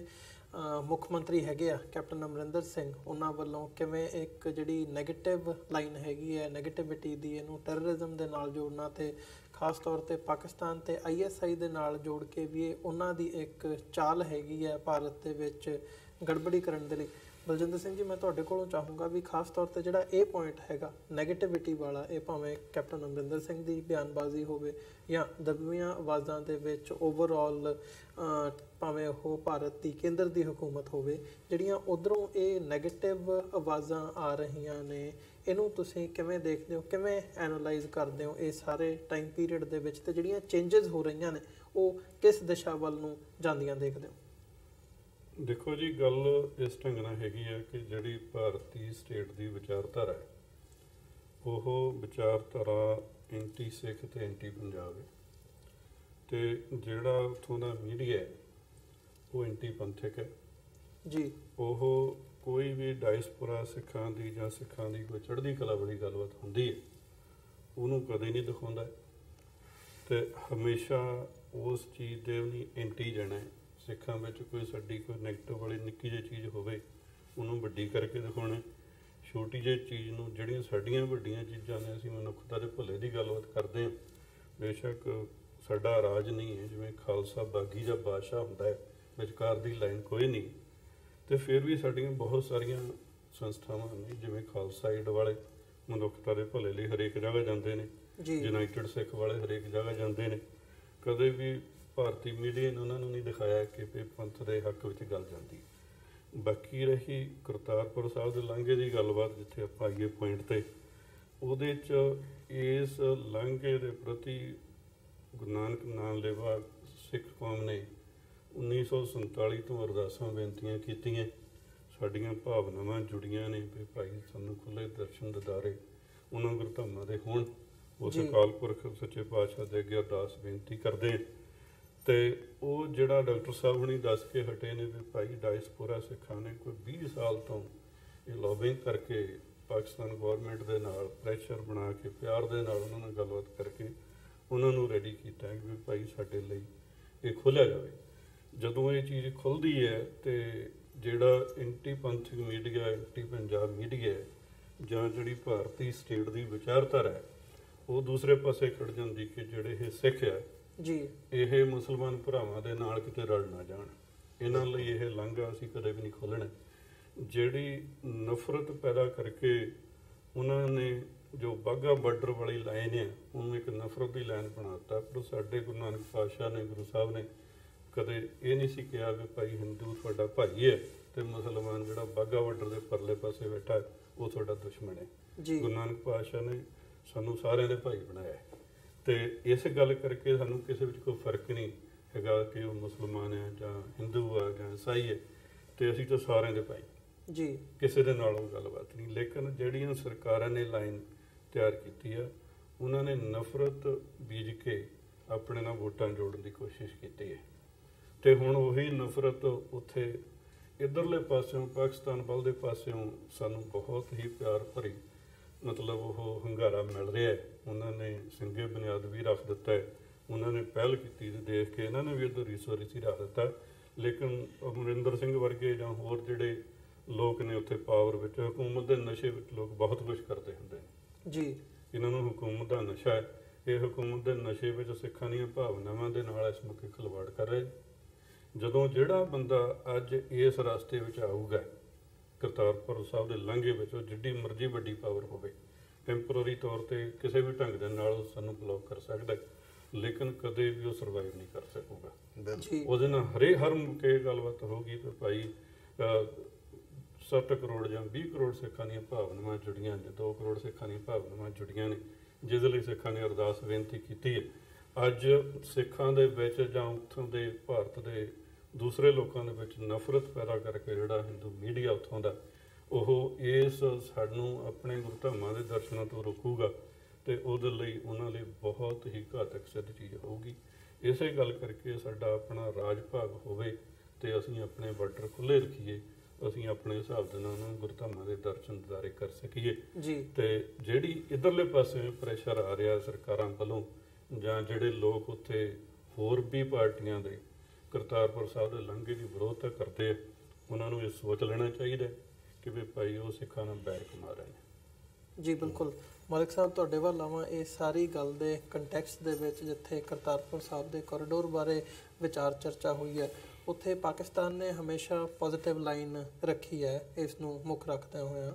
ਇਮਰਾਨ ਖਾਨ ਸਾਹਿਬ ਜਿਹੜੇ ਪ੍ਰਧਾਨ ਮੰਤਰੀ ਹੈਗੇ ਆ ਪਾਕਿਸਤਾਨ ਨੇ, ਉਹਨਾਂ ਨੇ ਇੱਥੋਂ ਤੱਕ ਕਿਹਾ ਹੈਗਾ ਵੀ ਜੀ ਤੁਸੀਂ ਆ ਜਾਓ, ਮਤਲਬ ਉਹਨਾਂ ਨੇ ਨੈਗੇਟਿਵ ਲਾਈਨ ਨੂੰ ਵੀ ਕਿਤੇ ਨਾ ਕਿਤੇ ਜਿਹੜਾ ਇਗਨੋਰ ਕਰਨ ਦੀ ਗੱਲ ਜਿਹੜੀ ਹੈਗੀ ਹੈ ਉਹ ਕੀਤੀ ਹੈ। ਮਤਲਬ ਉਹਨਾਂ ਨੇ ਡਾਇਰੈਕਟਲੀ ਇੰਟਰਵਿਊਜ਼ ਦੇ ਵਿੱਚ ਵੀ ਇਹ ਗੱਲ ਮੰਨੀ ਹੈਗੀ ਹੈ ਵੀ ਜਿਹੜੀ ਭਾਰਤ ਦੀ ਹਕੂਮਤ ਹੈਗੀ ਹੈ ਅਤੇ ਖਾਸ ਤੌਰ 'ਤੇ ਕੇਂਦਰ ਦੀ ਸਰਕਾਰ ਹੈਗੀ ਹੈ ਉਹ ਐਂਟਾਈ ਪਾਕਿਸਤਾਨ ਹੈਗੀ ਹੈ, ਐਂਟਾਈ ਮੁਸਲਿਮ ਹੈਗੀ ਹੈ, ਐਂਟਾਈ ਮਾਈਨੋਰਿਟੀਜ਼ ਹੈਗੀ ਹੈ, but even then they are open ਕਿ ਅਸੀਂ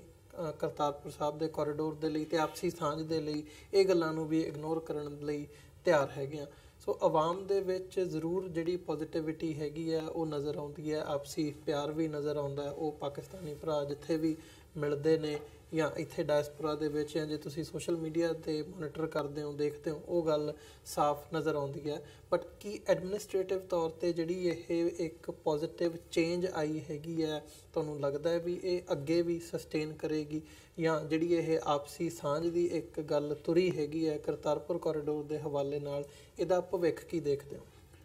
ਦੇਖੋ, ਜਿਹੜੀ ਗੱਲ ਪਹਿਲੇ ਪੰਜਾਬੀ ਡਾਇਸਪੋਰਾ ਦੀ ਕੀਤੀ, ਮੈਂ ਇਹ ਸਮਝਦਾ ਕਿ ਅਗਰ ਤੁਸੀਂ 100 ਸਾਲ ਦੀ ਹਿਸਟਰੀ ਅਗਰ ਵੇਖੋ ਤੇ ਜਿੰਨੀ ਤੇਜ਼ੀ ਦੇ ਅੰਦਰ ਪੰਜਾਬ ਦੇ ਲੋਕਾਂ ਨੇ ਓਵਰਸੀਜ਼ ਦੇ ਅੰਦਰ ਇੱਕ ਬੜਾ ਸਟਰੋਂਗ ਡਾਇਸਪੋਰਾ ਬਣਾਇਆ, ਮੈਂ ਨਹੀਂ ਸਮਝਦਾ ਕਿ ਕੋਈ ਹੋਰ ਈਵਨ ਕਿ ਅਗਰ 50 ਕਾਂਗਰਸਮੈਨ ਤੁਹਾਡੇ ਨਾਲ ਆ ਤੇ ਪੰਜਾਬੀ ਕੌਕਸ ਬਣਿਆ ਹੋਇਆ ਹੈ ਤੇ ਇਹ ਬਤੌਰ ਪਾਕਿਸਤਾਨ ਇਮਾਨਦਾਰੀ ਨਾਲ ਤੇ ਮੈਂ ਬੜੇ ਵਸੂਖ ਨਾਲ ਕਹਿ ਰਿਹਾ ਕਿ ਅਸੀਂ ਇੱਥੇ ਰਹਿ ਕੇ ਇਹ ਕੰਮ ਨਹੀਂ ਕਰ ਸਕੇ ਤੇ ਇਹ ਜਿਹੜਾ ਕੰਮ ਹੈ ਇਹ ਵਾਕਈ ਇਹ ਦੱਸਦਾ ਹੈ ਕਿ ਜਿਹੜੀ ਸਿੱਖ ਕੌਮ ਹੈ ਜਾਂ ਪੰਜਾਬੀ ਕੌਮ ਹੈ ਉਹਨੇ ਆਪਣਾ ਜਿਹੜਾ ਪਲੇਟਫਾਰਮ ਹੈ ਉਹਨੂੰ ਦੇਖ ਲਿਆ ਕਿ ਕਿਹੜੇ ਪਲੇਟਫਾਰਮ ਤੋਂ ਉਹਨੇ ਟ੍ਰੇਨ ਅੱਗੇ ਲੈ ਕੇ ਜਾਣੀ ਹੈ ਆਪਣੀ ਕੌਮ ਵਾਸਤੇ। ਜਿੱਥੇ ਕਰਤਾਰਪੁਰ ਸਾਹਿਬ ਲਾਂਘਾ ਦੀ ਤੁਸੀਂ ਗੱਲ ਕੀਤੀ, ਮੈਂ ਦੂਸਰੇ ਜਾਂ ਤੀਸਰੇ ਦਿਨ ਤੁਸੀਂ ਮੈਨੂੰ ਆਪਣੇ ਸਟੂਡੀਓ ਮਧੂ ਕੀਤਾ ਸੀ ਉਸ ਪ੍ਰੋਗਰਾਮ ਵਾਸਤੇ ਤੇ ਮੈਂ ਕਿਹਾ ਸੀ ਕਿ ਭਾਰਤ ਦੀ ਕੇਂਦਰ ਸਰਕਾਰ ਕਦੀ ਵੀ ਨਹੀਂ ਚਾਹੇਗੀ ਕਿ ਜਿਸ ਤਰ੍ਹਾਂ ਡਾਕਟਰ ਸਾਹਿਬ ਨੇ ਕਿਹਾ ਕਿ ਸਰਕਸ ਵਾਲੇ ਜਿਹੜੇ ਲੋਕ ਆ ਉਹ ਹਮੇਸ਼ਾ ਬਿਕਾਊ ਮਾਲ ਮਿਲਦਾ ਰਹਿੰਦਾ ਤੇ ਪੰਜਾਬ ਦੀ ਪਤਾ ਨਹੀਂ ਚਾਹੇ ਉਹ ਚੜ੍ਹਦਾ ਜਾਂ ਲਹਿੰਦਾ ਪੰਜਾਬ ਹੈ ਬਦਕਿਸਮਤੀ ਦਾ ਅੰਗਰੇਜ਼ ਜਿੱਥੇ ਬਹੁਤ ਸਾਰੇ ਇੰਜੈਕਸ਼ਨ ਸਾਨੂੰ ਲਾ ਗਿਆ ਸੀ ਜੀ, ਉੱਥੇ ਪੰਜਾਬ ਦੇ ਦਰਿਆਵਾਂ ਦੇ ਅੰਦਰ ਕੋਈ ਇਦਾਂ ਦਾ ਅੰਮ੍ਰਿਤ ਧਾਰਾ ਸੁੱਟ ਗਿਆ ਹੈ ਕਿ ਸਾਡੇ ਅੰਦਰ ਬਿਕਾਊ ਮਾਲ ਜਿਹੜਾ ਹੈ ਉਹ ਐਸ ਸੂਨ ਐਸ ਪੋਸੀਬਲ ਮਿਲ ਜਾਂਦਾ ਹੈ। ਪਾਕਿਸਤਾਨ ਦੀ ਸਰਕਾਰ, ਪਾਕਿਸਤਾਨ ਦੀ ਆਵਾਮ ਵੈਲਕਮ ਕੀਤਾ ਉਹਨਾਂ ਨੇ ਕਿ ਇਹ ਲਾਂਘਾ ਖੁੱਲ੍ਹਣਾ ਚਾਹੀਦਾ ਹੈ, ਔਰ ਉਹਨਾਂ ਨੇ ਇਸ ਕਰਕੇ ਕਿ ਧਰਮ ਜਿਹੜਾ ਹੈ ਉਹ ਲੋਕਾਂ ਨੂੰ ਉਹ ਨੇੜੇ ਲਿਆਉਂਦਾ ਹੈ, ਧਰਮ ਜੋੜਦਾ ਹੈ। ਲੇਕਿਨ ਭਾਰਤ ਦੇ ਅੰਦਰ ਚੂੰਕਿ ਇਹ ਜਿੰਨੇ ਵੀ RSS ਹੈ ਜਾਂ BJP ਹੈ, ਇਹਨਾਂ ਨੇ ਧਰਮ ਦੇ ਨਾਂ 'ਤੇ ਉੱਤੇ ਵੋਟਾਂ ਜ਼ਰੂਰ ਲਿੱਤੀਆਂ, 2014 ਦੇ ਅੰਦਰ ਜਿੱਤੇ ਜ਼ਰੂਰ ਜੀ, ਲੇਕਿਨ ਉਹਦੇ ਬਾਅਦ ਉਹਨਾਂ ਨੇ ਘੱਟ ਗਿਣਤੀ ਵਾਲੀ ਜਿੰਨੀ ਕੌਮਾਂ ਸੀ ਕੋਸ਼ਿਸ਼ ਕੀਤੀ ਕਿ ਉਹਨਾਂ ਨੂੰ ਦੀਵਾਰ ਤੇ ਲਾ ਦੇਣ। ਲੇਕਿਨ ਚੂੰਕਿ ਪੰਜਾਬ ਦੀ ਗੱਲ ਜਿਹੜੀ ਹੈ, ਪੰਜਾਬ ਦੇ ਅੰਦਰ ਉਹਨਾਂ ਨੂੰ ਇਸ ਕਿਸਮ ਦਾ ਬਿਕਾਊ ਮਾਲ ਮਿਲ ਜਾਂਦਾ ਹੈ। ਔਰ ਹੈਰਤ ਦੀ ਇਹ ਗੱਲ ਹੈ ਕਿ ਪੰਜਾਬ ਦੇ ਅੰਦਰ ਕਾਂਗਰਸ ਦੀ ਸਰਕਾਰ ਹੈ, ਲੇਕਿਨ ਚੀਫ ਮਿਨਿਸਟਰ ਪੰਜਾਬ ਦਾ ਜਿਹੜਾ ਅਮਰਿੰਦਰ ਸਿੰਘ ਹੈ ਕੈਪਟਨ, ਉਹ ਭਾਸ਼ਾ ਜਿਹੜੀ ਆ ਉਹ ਕੇਂਦਰ ਸਰਕਾਰ ਦੀ ਬੋਲਦਾ ਹੈ। ਦੂਸਰੀ ਤਰਫ ਜਦੋਂ ਅੱਛਾ ਇਹ ਜਿਹੜਾ ਕਰਤਾਰਪੁਰ ਸਾਹਿਬ ਹੈ, ਇਹਦੇ ਉੱਤੇ ਜੋ ਵੀ ਪੰਜਾਬ ਦੀ ਜਮਾਤਾਂ, ਪੋਲੀਟੀਕਲ ਪਾਰਟੀਜ਼ ਇਹਦੇ ਉਲਟ ਜਾਵਾਂਗੀ, ਮੈਂ ਸਮਝਦਾ ਕਿ ਉਹ ਬਹਿ ਜਾਵਾਂਗੀ, ਕਿਉਂਕਿ ਪੰਜਾਬ ਦੀ ਜਿਹੜੀ ਆਵਾਮ ਹੈ ਉਹਨਾਂ ਨੇ ਅਗਰ ਇਹ ਅਰਦਾਸ ਕੀਤੀ ਹੈ 70-72 ਸਾਲ, ਔਰ ਜੋ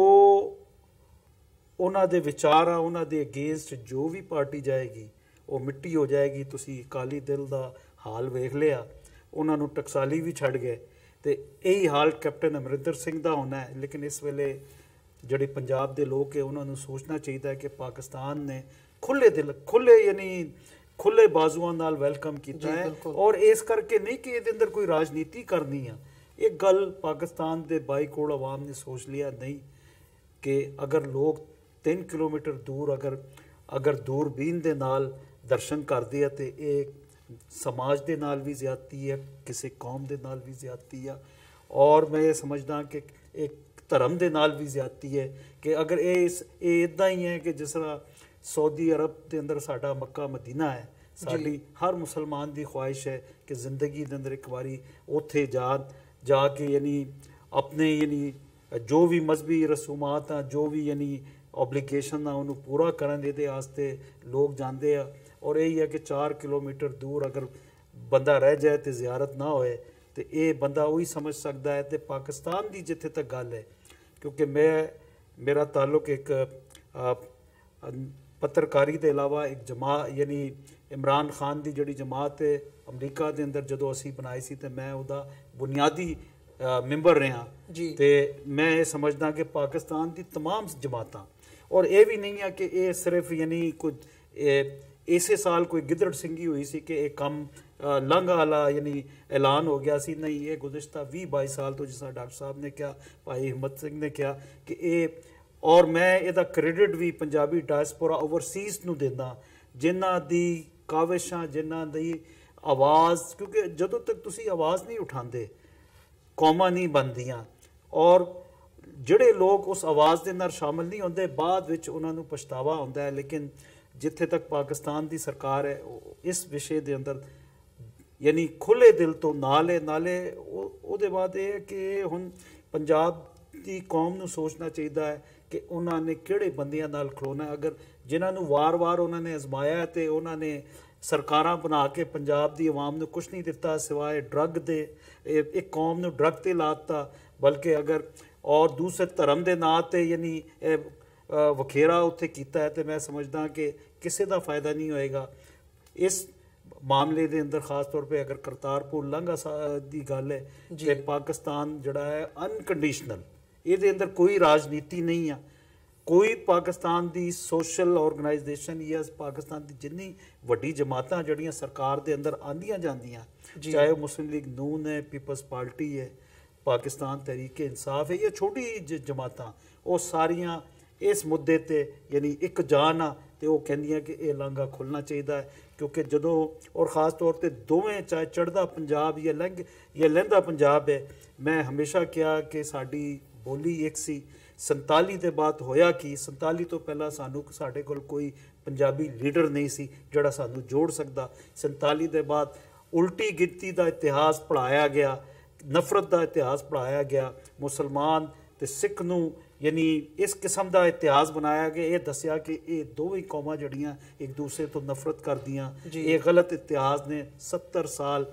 ਕਰਤਾਰਪੁਰ ਲਾਂਘਾ ਜਿਹੜਾ 3 ਕਿਲੋਮੀਟਰ ਸੀ, ਇਹ 3 ਕਿਲੋਮੀਟਰ ਦੀ ਦੂਰੀ 70 ਸਾਲ ਪਹਿਲੇ ਖਤਮ ਹੋ ਸਕਦੀ ਸੀ, ਲੇਕਿਨ ਭਾਰਤ ਦੇ ਅੰਦਰ ਜਿੰਨੀ ਸਰਕਾਰਾਂ ਆਈਆਂ ਉਹਨਾਂ ਨੇ ਇਹੀ ਸੋਚਿਆ ਕਿ ਇਹ ਹਿੰਦੁਸਤਾਨ ਦੀ ਸਭ ਤੋਂ ਬਹਾਦਰ ਕੌਮ ਹੈ, ਅਗਰ ਇਹਨਾਂ ਨੂੰ ਅਸੀਂ ਖੁੱਲ੍ਹਾ ਰਾਹ ਦਿੱਤਾ ਜਾਂ ਖੁੱਲ੍ਹਾ ਰਸਤਾ ਦਿੱਤਾ ਤੇ ਇਹ ਸਾਨੂੰ ਛੱਡ ਕੇ ਚਲੇ ਜਾਣਗੇ। ਤੇ ਮੈਂ ਸਮਝਦਾ ਕਿ ਲੇਕਿਨ ਵਕਤ ਆਏਗਾ ਕਿ ਜਿਹੜੀ ਖਾਲਿਸਤਾਨ ਦੀ ਗੱਲ ਕੀਤੀ ਜਾਂਦੀ ਆ ਉਹ, ਔਰ ਮੈਂ ਸਮਝਦਾ ਕਿ ਖਾਲਿਸਤਾਨ ਇੱਕ ਬਫਰ ਸਟੇਟ ਬਣ ਕੇ ਦੋਵਾਂ ਮੁਲਕਾਂ ਦੇ ਵਾਸਤੇ ਜਿਹੜਾ ਨਾ ਜ਼ਿਆਦਾ ਕਾਰਾਮਦ ਹੋ ਸਕਦਾ ਹੈ ਕਿ ਇਸ ਤੋਂ ਕਿ ਅਸੀਂ ਕਾਂਗਰਸ ਦੀ ਸਰਕਾਰ ਆਏ ਜਾਂ ਬੀਜੇਪੀ ਦੀ ਸਰਕਾਰ ਆਏ ਜਾਂ ਕਿਸੇ ਦਲ ਦੀ ਸਰਕਾਰ ਆਏ, ਮੈਂ ਸਮਝਦਾ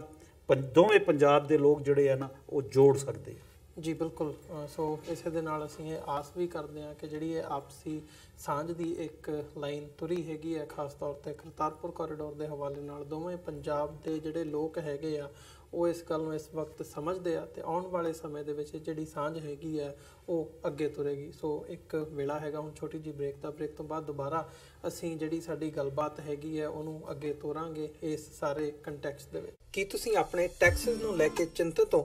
ਤੁਸੀਂ ਆਪਣੀ ਕਮਾਈ ਲਈ ਮਿਹਨਤ ਕਰਦੇ ਹੋ, ਭਾਵੇਂ ਤੁਸੀਂ ਨੌਕਰੀ ਵਿੱਚ ਹੋਵੋ ਜਾਂ ਆਪਣਾ ਬਿਜ਼ਨਸ ਚਲਾਉਂਦੇ ਹੋ। ਜਦੋਂ ਟੈਕਸ ਭਰਨ ਦਾ ਸਮਾਂ ਆਉਂਦਾ ਤਾਂ ਤੁਹਾਨੂੰ ਇੱਕ ਭਰੋਸੇਯੋਗ ਟੈਕਸ ਅਕਾਊਂਟੈਂਟ ਦੀ ਲੋੜ ਹੈ ਜੋ ਟੈਕਸ ਬੈਲੈਂਸ ਦਾ ਤੁਹਾਡੇ ਪੱਖ ਵਿੱਚ ਜਾਣਾ ਯਕੀਨੀ ਬਣਾਵੇ। ਸਿਆਟਲ ਦੀ ਜਾਣੀ ਪਹਿਚਾਣੀ company Accurate accountants and Taxes ਤੁਹਾਡੀ ਸੇਵਾ ਵਿੱਚ ਹਾਜ਼ਰ ਹੈ। ਅਸੀਂ ਹਰ ਤਰ੍ਹਾਂ ਦੇ ਟੈਕਸ ਭਰਨ ਵਿੱਚ ਤੁਹਾਡੀ ਮਦਦ ਕਰਾਂਗੇ।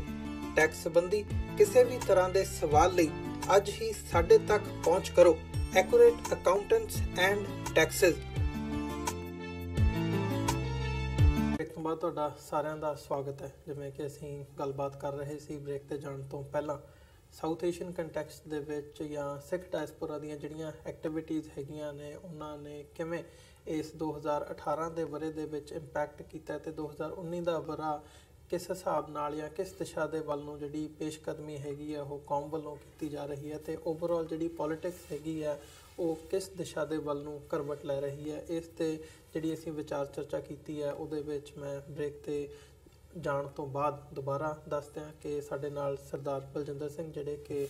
ਵਰਲਡ ਸਿੱਖ ਪਾਰਲੀਮੈਂਟ ਦੇ ਮੈਂਬਰ ਹੈਗੇ ਆ, ਦੁਆਬਾ ਸਿੱਖ ਐਸੋਸੀਏਸ਼ਨ ਦੇ ਨਾਲ ਸੰਬੰਧਿਤ ਹੈਗੇ ਆ, ਲੋਕਲੀ ਖਾਲਿਸਤਾਨ ਅਫੇਅਰ ਸੈਂਟਰ ਦੇ ਸੰਚਾਲਕ ਡਾਕਟਰ ਅਮਰਜੀਤ ਸਿੰਘ ਮੇਰੇ ਇੱਧਰ ਖੱਬੇ ਹੱਥ ਬੈਠੇ ਆ, ਸਰਦਾਰ ਹਿੰਮਤ ਸਿੰਘ ਸਿੱਖ ਕੋਆਰਡੀਨੇਸ਼ਨ ਕਮੇਟੀ ਈਸਟ ਕੋਸਟ ਤੇ ਵਰਲਡ ਸਿੱਖ ਪਾਰਲੀਮੈਂਟ ਦੇ ਵੀ ਮੈਂਬਰ ਨੇ, ਤੇ ਸਲੀਮ ਮਲਿਕ ਸਾਹਿਬ ਜਿਹੜੇ ਕਿ ਪਾਕਿਸਤਾਨੀ ਪਰਸਪੈਕਟਿਵ ਤੋਂ ਸਾਡੇ ਨਾਲ ਵਿਚਾਰਾਂ ਦੀ ਸਾਂਝ ਪਾ ਰਹੇ ਨੇ ਤੇ ਮੀਡੀਆ ਦੇ ਨਾਲ ਵੀ ਇਹਨਾਂ ਦਾ ਜਿਹੜਾ ਹੈਗਾ ਉਹ ਸੰਬੰਧ ਹੈਗੇ ਨੇ। ਮੀਡੀਆ ਦੀ ਦੁਨੀਆ ਦੇ ਵਿੱਚ ਪਿਛਲੇ ਕਈ ਸਾਲਾਂ ਤੋਂ ਇਹ ਕੰਮ ਕਰ ਰਹੇ ਨੇ। ਸੋ ਗੱਲਬਾਤ ਨੂੰ ਅਸੀਂ ਅੱਗੇ ਤੋਰਦੇ ਹਾਂ, ਜਿੱਥੇ ਸਾਊਥ ਏਸ਼ੀਅਨ ਕੰਟੈਕਸਟ ਦੇ ਵਿੱਚ ਅਸੀਂ ਗੱਲਬਾਤ ਕਰ ਰਹੇ ਸੀ ਭਾਰਤ ਤੇ ਪਾਕਿਸਤਾਨ ਦੀ ਜਿਹੜੀ ਪੋਲਿਟਿਕਸ ਹੈਗੀ ਹੈ ਉਹਦੇ ਬਾਰੇ ਗੱਲਬਾਤ ਕਰ ਰਹੇ ਸੀ। ਇਹਨੂੰ ਹੁਣ ਥੋੜ੍ਹਾ ਜਿਹਾ ਐਕਸਪੈਂਡ ਕਰਕੇ ਅਸੀਂ ਗੱਲਬਾਤ ਤੋਰਦੇ ਹਾਂ। ਮਲਿਕ ਸਾਹਿਬ, ਮੈਂ ਤੁਹਾਡੇ ਵੱਲ ਆਵਾਂ। ਜਿਵੇਂ ਇਮਰਾਨ ਖਾਨ ਦੀ ਹਕੂਮਤ ਨਵੀਂ ਬਣੀ ਹੈਗੀ ਹੈ ਪਾਕਿਸਤਾਨ ਦੇ ਵਿੱਚ ਤੇ ਕਈ ਉਮੀਦਾਂ ਜਿਹੜੀਆਂ ਹੈਗੀਆਂ ਨੇ ਉਹ ਉਹਨਾਂ ਤੋਂ ਕੀਤੀਆਂ ਜਾ ਰਹੀਆਂ ਨੇ। ਇਮਾਨਦਾਰ ਹੋਣ ਦੀ ਗੱਲ ਵੀ ਸਾਡੇ ਸਾਹਮਣੇ ਹੈਗੀ ਹੈ, ਉਹ ਵੀ ਕੀਤੀ ਜਾਂਦੀ ਹੈ ਤੇ ਓਵਰਆਲ ਜਿੱਥੇ ਪਾਕਿਸਤਾਨੀ ਆਵਾਮ ਨੂੰ ਉਹਨਾਂ ਤੋਂ ਉਮੀਦ ਹੈਗੀ ਹੈ ਉੱਥੇ ਇੰਟਰਨੈਸ਼ਨਲ ਅਰੀਨਾ ਦੇ ਵਿੱਚ ਵੀ ਜਿਹੜੀਆਂ ਕੁਝ ਚੇਂਜਸ ਹੈਗੀਆਂ ਨੇ ਉਹ ਦੇਖਣ ਨੂੰ ਮਿਲੀਆਂ ਨੇ। ਜਿੱਥੇ ਪਾਕਿਸਤਾਨ ਦੀ ਆਪਣੀ ਇਕਨੋਮਿਕਲ ਹਾਲਤ ਨੂੰ ਲੈ ਕੇ ਉਹਨਾਂ ਨੇ ਸੁਧਾਰ ਕਰਨ ਦੀ ਜਿਹੜੀ ਕੋਸ਼ਿਸ਼ ਹੈਗੀ ਹੈ ਉਹ ਕੀਤੀ ਜਾ ਰਹੀ ਹੈ। ਉੱਥੇ ਚਾਈਨਾ ਦੇ ਨਾਲ ਜਿਹੜਾ ਇਹ ਕੋਰੀਡੋਰ ਦੀ ਲਾਈਨ ਹੈਗੀ ਹੈ,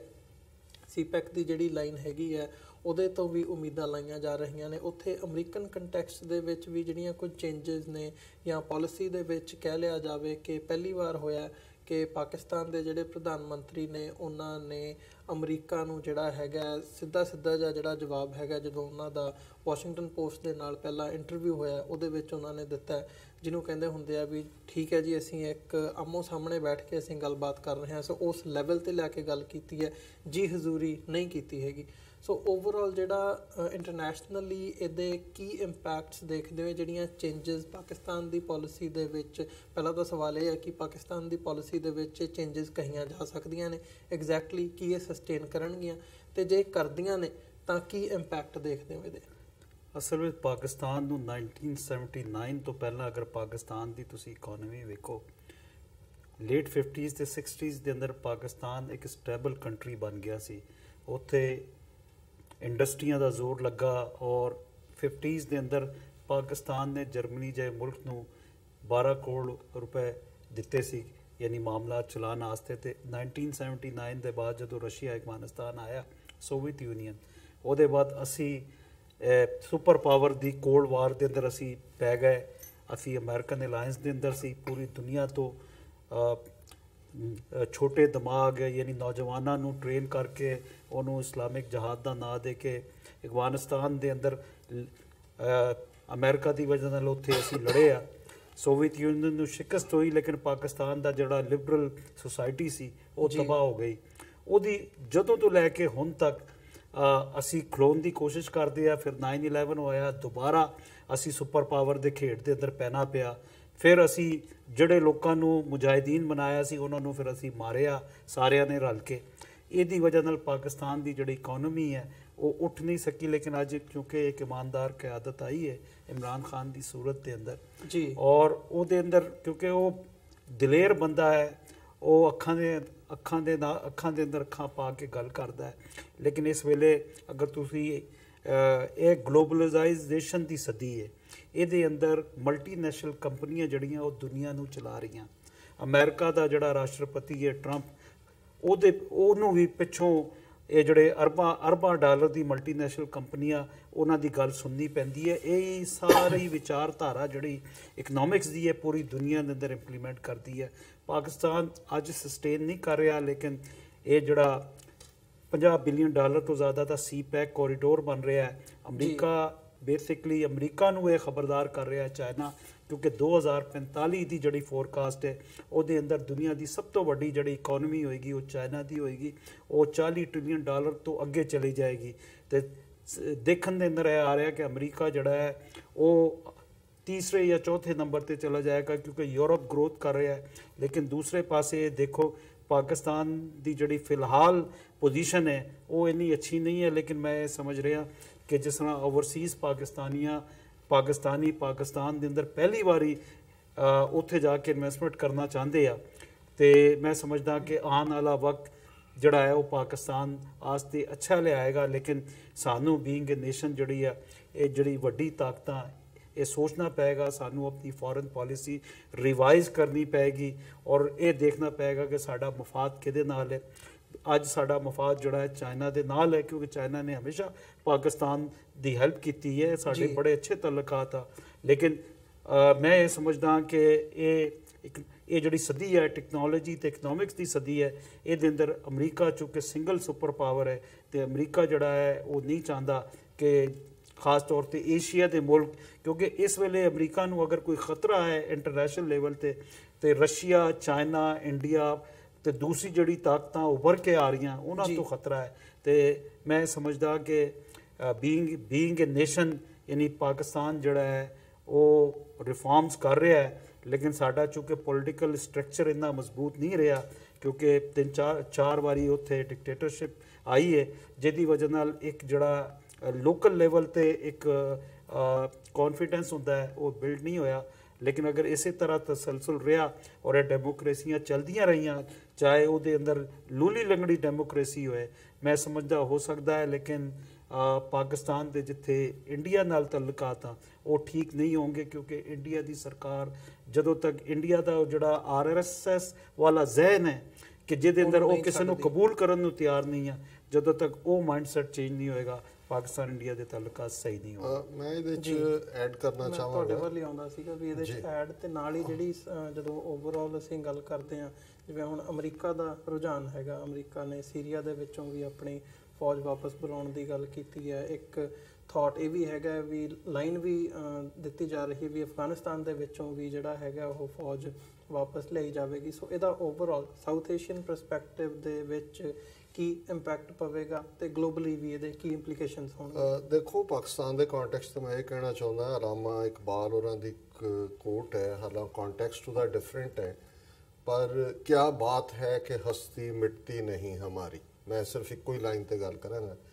ਪਾਕਿਸਤਾਨ ਵਜੂਦ ਦੇ ਵਿੱਚ ਆਇਆ ਕਾਇਦੇ ਆਜ਼ਮ ਮੁਹੰਮਦ ਅਲੀ, ਜਿਨ੍ਹਾਂ ਦੇ ਜੀਨੀਅਸ, ਇੰਟੈਗਰਿਟੀ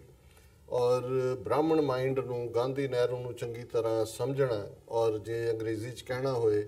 ਕਿ he drew victory out of the jaws of defeat.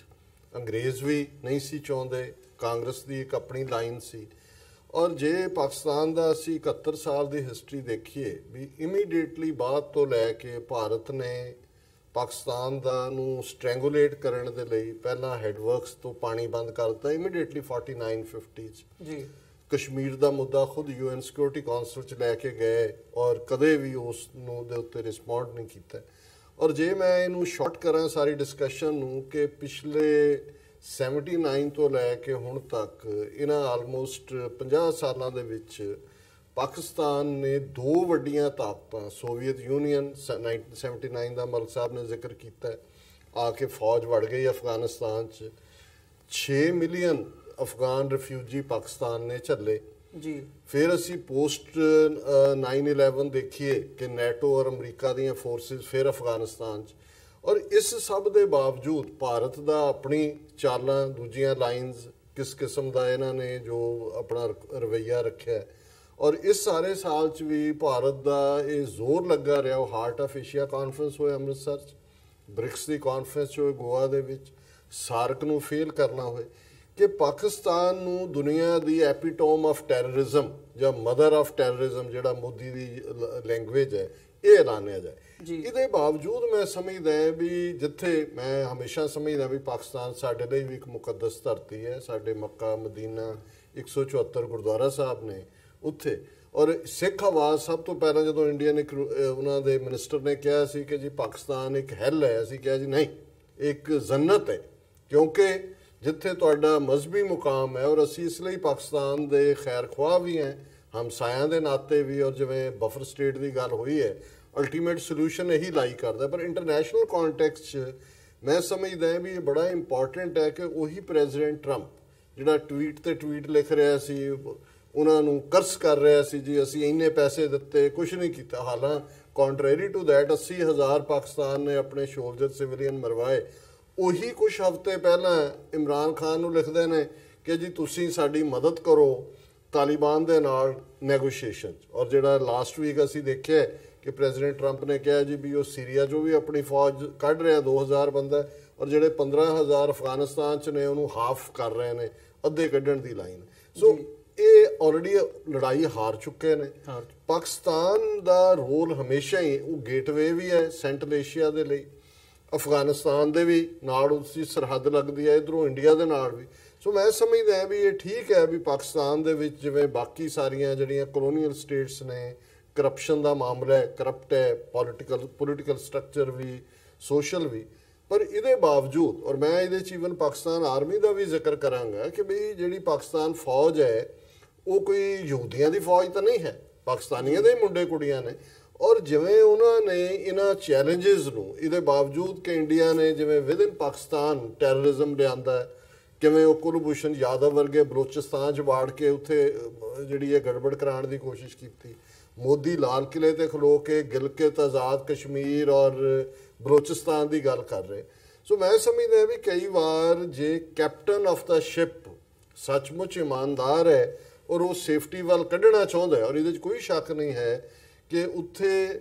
Pakistani ਫੌਜ ਜ਼ਾਹਰ ਹੈ ਇੱਕ state of the art army ਹੈ, ਉਹਨਾਂ ਨੇ ਇਹਨਾਂ 30-40 ਸਾਲਾਂ ਦੇ ਵਿੱਚ 2 ਸੁਪਰ ਪਾਵਰਸ ਨੂੰ ਜਿਹੜਾ ਉਹਨਾਂ ਦੇ ਨਾਲ ਖਲੋ ਕੇ ਵੀ ਔਰ ਵਿਰੋਧ 'ਚ ਵੀ ਲੜਾਈਆਂ ਲੜੀਆਂ ਨੇ।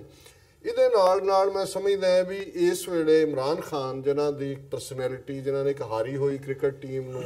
ਇੰਟਰਨੈਸ਼ਨਲੀ ਜਿੱਤ ਦਿਵਾਈ ਜੀ, ਜਿਨ੍ਹਾਂ ਨੇ ਆਪਣੀ ਮਾਂ ਦੇ ਨਾਂ ਦੇ ਉੱਤੇ Shaukat Khanum hospital state of the art cancer hospital ਖੜਾ ਕੀਤਾ, ਜਿਹੜੇ ਕਲੋਨੀਅਲਿਜ਼ਮ ਦੇ ਸਿੰਬਲ ਨੇ, ਕਿ ਉਹਨਾਂ ਨੇ ਕਿਹਾ ਜੀ ਆ ਵਿੱਚੋਂ ਇੱਥੋਂ ਜੋ ਕੁਝ ਵੀ ਹੈ ਯੂਨੀਵਰਸਿਟੀ ਬਣਾਓ, ਉਹਨਾਂ ਦੇ ਗਵਰਨਰ ਉਹ ਖੈਬਰ ਪਖਤੂਨਵਾ ਦਾ ਪੰਜਾਬ ਦਾ ਸਧਾਰਨ ਘਰਾਂ 'ਚ ਜਾ ਕੇ ਰਹੋ। ਸੋ ਇਹ ਜਿਹੜਾ ਜਦੋਂ ਹਾਕਮ ਜਾਂ ਜਿਹੜੇ ਲੋਕ ਤੁਹਾਨੂੰ ਦਿਸ਼ਾ ਨਿਰਦੇਸ਼ ਦਿੰਦੇ ਨੇ ਉਹਨਾਂ ਦੀ ਇੰਟੈਗ੍ਰਿਟੀ ਔਰ ਦੂਸਰੀ ਜਿਹੜੀ ਹੈ ਉਹ ਪ੍ਰੂਵਨ ਹੋਏ,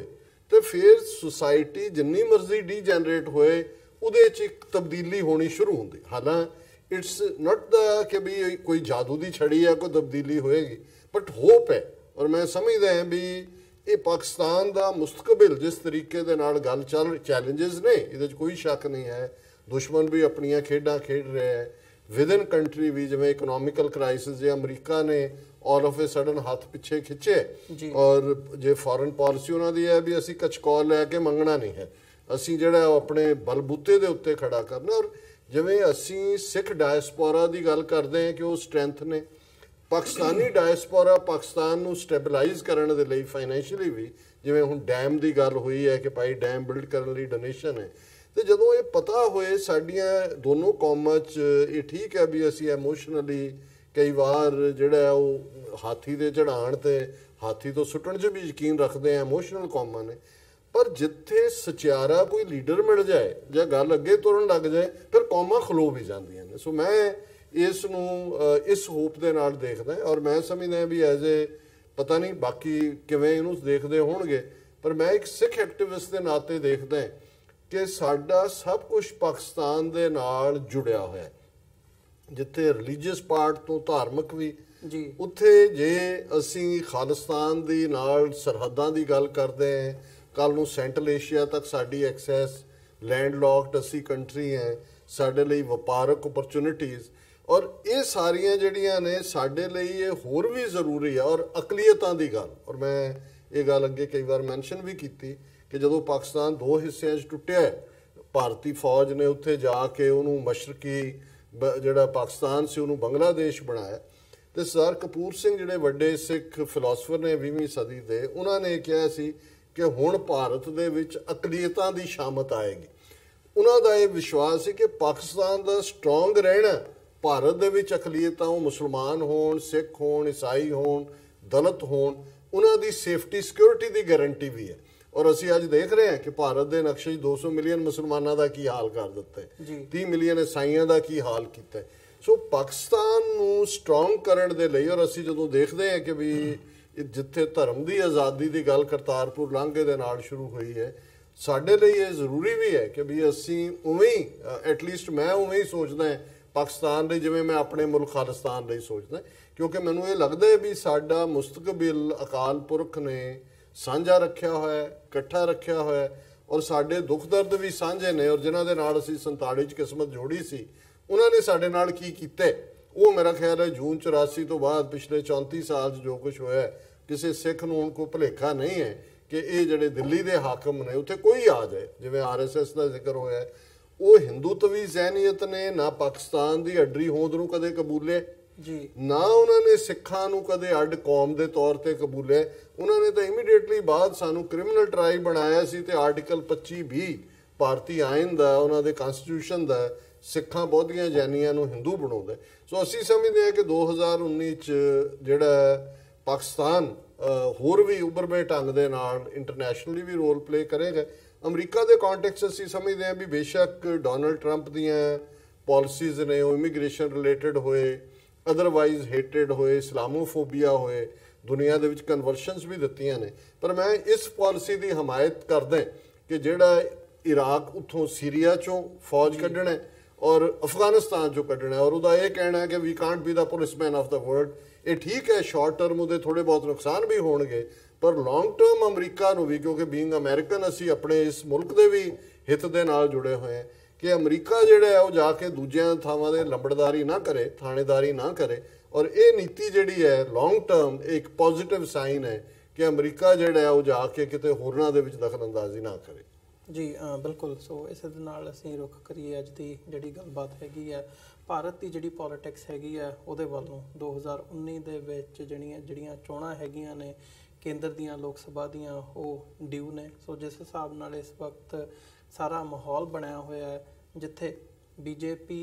ਇਸ ਵਕਤ ਰੂਲਿੰਗ ਦੇ ਵਿੱਚ ਹੈਗੀ ਹੈ, ਉੱਥੇ ਉਹਨਾਂ ਦਾ ਪੂਰਾ ਜ਼ੋਰ ਲੱਗਿਆ ਹੋਇਆ ਕਿ ਦੁਬਾਰਾ ਫਿਰ 2019 ਦੇ ਵਿੱਚ ਉਹਨਾਂ ਦੀ ਸਰਕਾਰ ਬਣੇ। ਰੀਸੈਂਟਲੀ ਜਿਹੜੀਆਂ ਕੁਝ ਸੂਬਾਈ ਚੋਣਾਂ ਹੋਈਆਂ ਸੀ 5 ਖਿੱਤਿਆਂ ਦੇ ਵਿੱਚ, ਉੱਥੇ ਕਾਂਗਰਸ ਨੇ ਥੋੜ੍ਹਾ ਜਿਹਾ ਜਿਹੜਾ ਹੈਗਾ ਆਪਣਾ ਹੱਥ ਮਜ਼ਬੂਤ ਕੀਤਾ ਹੈਗਾ, ਬਟ ਓਵਰਆਲ ਜਿਹੜੀ ਇਹ ਪੋਲੀਟਿਕਸ ਹੈਗੀ ਹੈ ਇਹ ਕਿਸ ਦਿਸ਼ਾ ਦੇ ਵੱਲ ਨੂੰ ਜਾ ਰਹੀ ਹੈ ਉਹਦੇ 'ਤੇ ਵੀ ਵਿਚਾਰ ਚਰਚਾ ਕਰਦੇ ਹਾਂ, ਅਤੇ ਪੰਜਾਬ ਦੀ ਜਿਹੜੀ ਪੋਲੀਟਿਕਸ ਹੈਗੀ ਹੈ ਉਹਦੇ ਬਾਰੇ ਵੀ ਗੱਲਬਾਤ ਕਰਦੇ ਹਾਂ। ਹਿੰਮਤ ਸਿੰਘ ਜੀ, ਤੁਹਾਡੇ ਵੱਲ ਆਵਾਂ, ਕੀ ਲੱਗਦਾ ਕਿ ਜਿਹੜੀ 2019 ਦੀਆਂ ਚੋਣਾਂ ਹੈਗੀਆਂ ਨੇ, ਜਿਸ ਹਿਸਾਬ ਨਾਲ BJP ਜਿਸ ਹੱਦ ਤੱਕ ਉਹ ਜਾ ਚੁੱਕੀ ਹੈ, ਜਾਂ ਜਿਸ ਲੈਵਲ ਤੱਕ ਇਹ ਹਿੰਦੂਤਵਾਦੀ ਸੋਚ ਹੈਗੀ ਹੈ, ਉਹ ਐਡਮਿਨਿਸਟ੍ਰੇਟਿਵ ਲੈਵਲ 'ਤੇ ਵੀ, ਜਾਂ ਜਦੋਂ ਅਸੀਂ ਨਿਆਂਪਾਲਿਕਾ ਦੇ ਵਿੱਚ ਦੇਖਦੇ ਹਾਂ ਉਹਦੇ ਵਿੱਚ ਵੀ, ਤੇ ਹਰ ਇੱਕ ਜਿਹੜੀ ਇੱਕ ਕੋਈ ਬਾਡੀ ਹੈਗੀ ਹੈ, ਈਵਨ ਫੌਜ ਤੱਕ ਨੂੰ ਜੇ ਕਿਹਾ ਜਾਵੇ ਤਾਂ ਗਲਤ ਨਹੀਂ ਹੋਵੇਗਾ ਕਿ ਉਹਨਾਂ ਦੀ ਇਨਫਿਲਟ੍ਰੇਸ਼ਨ ਜਿਹੜੀ ਹੈਗੀ ਹੈ ਉਹ ਹਿੰਦੂਤਵਾਦੀ ਥਾਟ ਦੀ ਉਹ ਹੋ ਚੁੱਕੀ ਹੈ ਭਾਰਤੀ ਸਿਸਟਮ ਦੇ ਵਿੱਚ। ਸੋ ਕੀ ਲੱਗਦਾ ਕਿ ਵਾਪਸ ਉਹ ਆਉਣਗੇ 2019 ਦੇ ਵਿੱਚ, ਜਾਂ ਜਿਹੜਾ ਸਿਸਟਮ ਇਹ ਪੋਲੀਟੀਕਲ ਸਿਨੈਰੀਓ ਚੇਂਜ ਹੋ ਰਿਹਾ ਹੈ ਇਹਨੂੰ ਕਿਵੇਂ ਦੇਖਦੇ ਹੋ? ਔਰਵੀਰ ਸਿੰਘ ਜੀ, ਦੇਖੋ ਜੇ ਅਸੀਂ ਅੱਜ ਦੇ ਸਮੇਂ ਦੇ ਵਿੱਚ ਸਿੱਖ ਨੁਕਤਾ ਨਿਗਾਹ ਤੋਂ ਦੇਖੀਏ ਇਸ ਭਾਰਤੀ ਜਿਹੜੀਆਂ ਇਲੈਕਸ਼ਨਾਂ 2019 ਦੀਆਂ, ਸੋ ਅਸੀਂ ਭਾਰਤੀ ਇਲੈਕਸ਼ਨਾਂ ਦੇ ਵਿੱਚ, ਭਾਰਤੀ ਸਿਸਟਮ ਦੇ ਵਿੱਚ ਬਿਲਕੁਲ ਬਿਲੀਵ ਨਹੀਂ ਕਰਦੇ। ਭਾਵੇਂ ਕਿ ਪਿਛਲੇ ਦਿਨੀ ਜਦੋਂ ਹੁਣ ਭਾਰਤ ਵਿੱਚ 5 ਜਿਹੜਾ ਸਟੇਟਾਂ ਦੇ ਵਿੱਚ 5 ਰਾਜਾਂ ਦੇ ਵਿੱਚ ਜਿਹੜੀਆਂ ਉੱਥੇ ਮੁੱਖ ਮੰਤਰੀ ਦੀਆਂ ਜਿਹੜੀਆਂ ਚੋਣਾਂ ਹੋਈਆਂ,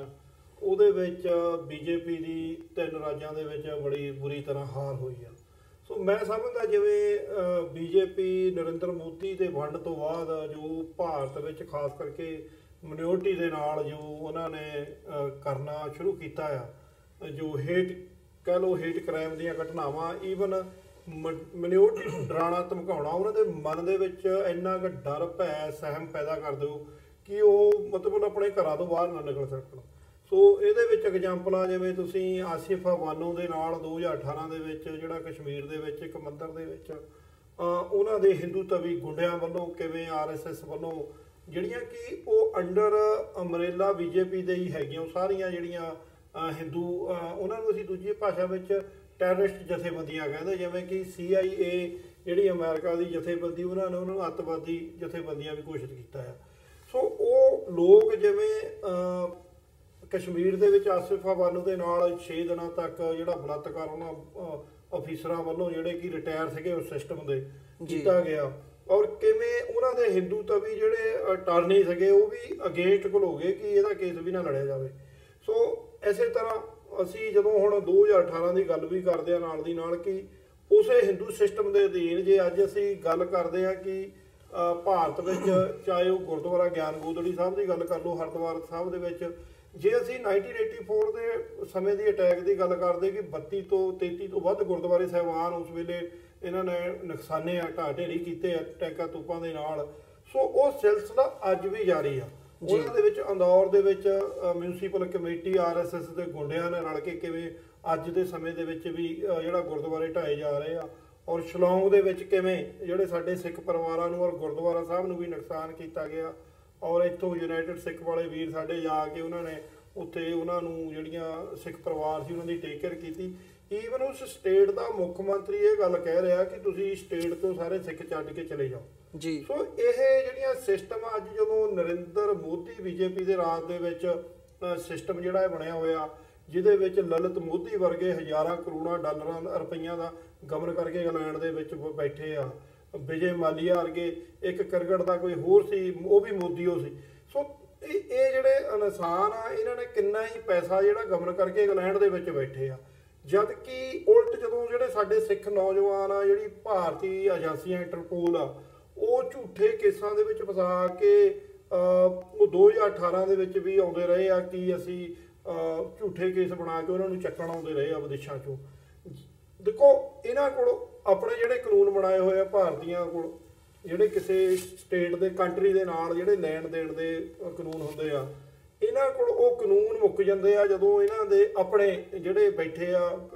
ਕ੍ਰਾਈਮ ਕਰਕੇ ਹਜ਼ਾਰਾਂ ਕਰੋੜਾਂ ਰੁਪਏ ਦਾ, ਉਹਨਾਂ ਨੂੰ ਕਦੇ ਨਹੀਂ ਚੱਕਣ ਆਉਂਦੇ ਇਹ, ਪਰ ਸਾਡੇ ਮੁੰਡਿਆਂ ਨੂੰ ਚੱਕਣ ਆਉਂਦੇ ਆ। ਮੈਂ ਕੁੱਲ ਮਿਲਾ ਕੇ ਸਮਝਦਾ ਕਿ ਭਾਰਤ ਵਿੱਚ ਜੋ ਇਸ ਵੇਲੇ ਮਾਹੌਲ ਜਿਹੜਾ ਸਹਿਮ ਡਰ ਦਾ, ਈਵਨ ਤੁਸੀਂ ਪੰਜਾਬ ਦੇ ਵਿੱਚ ਬਰਗਾੜੀ ਦੇ ਵਿੱਚ ਗੁਰੂ ਗ੍ਰੰਥ ਸਾਹਿਬ ਦੀ ਬੇਹਰਮਤੀ ਦੇ ਸੰਬੰਧ 'ਚ ਮੋਰਚਾ ਵੀ ਲੱਗਿਆ, ਚਲੋ ਉਹ ਕਾਰਨ ਰਹੇ ਹੋਣਗੇ, ਉਹਨੂੰ ਚੱਕ ਵੀ ਲਿਆ ਗਿਆ ਧਾਰ ਸਿੰਘ ਮੰਡ ਉਹਨਾਂ ਨੇ। ਪਰ ਅਸੀਂ ਜਦੋਂ ਹੁਣ ਜਸਟਿਸ ਰਣਜੀਤ ਸਿੰਘ ਦੀ ਰਿਪੋਰਟ ਵੀ ਆਈ 2018 ਦੇ ਵਿੱਚ, ਉਸ ਰਿਪੋਰਟ ਦੇ ਉੱਤੇ ਵੀ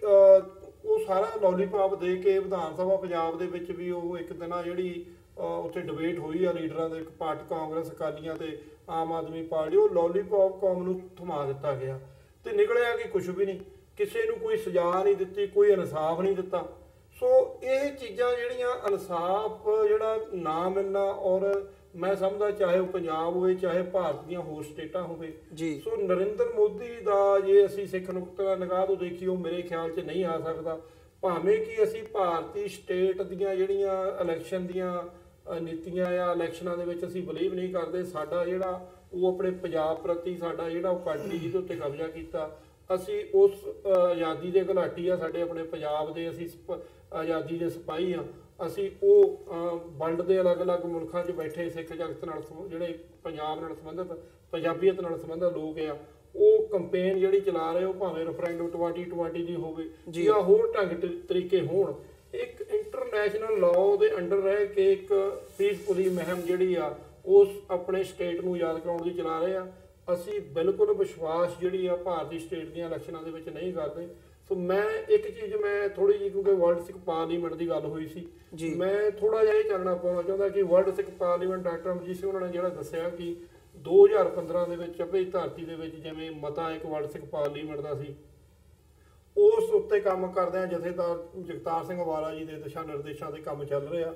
ਸੋ ਪਿਛਲੇ ਦਿਨੀ ਨਿਊਯਾਰਕ ਦੇ ਵਿੱਚ ਡਾਕਟਰ ਸਾਹਿਬ ਜੀ ਨੇ ਦੱਸਿਆ, ਤੇ ਹੁਣ ਆਉਣ ਵਾਲੇ ਦਿਨਾਂ ਦੇ ਵਿੱਚ ਜਨਵਰੀ ਮਹੀਨੇ ਦੇ ਵਿੱਚ ਕੈਨੇਡਾ ਦੇ ਵਿੱਚ ਵੀ ਵਰਕਆਊਟ ਚੱਲ ਰਿਹਾ, ਉੱਥੇ ਵੀ ਇੱਕ ਜਿਹੜਾ ਵਰਲਡ ਸਿੱਖ ਪਾਰਲੀਮੈਂਟ ਦੀ ਜਿਹੜੀ ਆ ਉਹ ਦੋ ਰੋਜ਼ਾ ਮੀਟਿੰਗ ਹੋਏਗੀ। ਸੋ ਇਸੇ ਤਰ੍ਹਾਂ ਆਉਣ ਵਾਲੇ ਦਿਨਾਂ ਦੇ ਵਿੱਚ ਇਟਲੀ ਦੇ ਵਿੱਚ ਵੀ ਜਿਹੜੇ ਸਿੰਘ ਵਰਕਆਊਟ ਕਰ ਰਹੇ ਆ। ਸੋ ਆਉਣ ਵਾਲੇ ਸਮੇਂ ਦੇ ਵਿੱਚ ਮੈਂ ਸਮਝਦਾ ਵੀ ਇਹਦੇ ਉੱਤੇ ਸਿੱਖਾਂ ਨੂੰ ਬਹੁਤ ਸਾਰੀਆਂ ਹੋਪਸ ਹੈਗੀਆਂ ਵਰਲਡ ਸਿੱਖ ਪਾਰਲੀਮੈਂਟ ਤੋਂ, ਔਰ ਬਾਖੂਬੀ ਬੜੇ ਸਾਫ਼ ਸੁਥਰੇ ਤਰੀਕੇ ਦੇ ਨਾਲ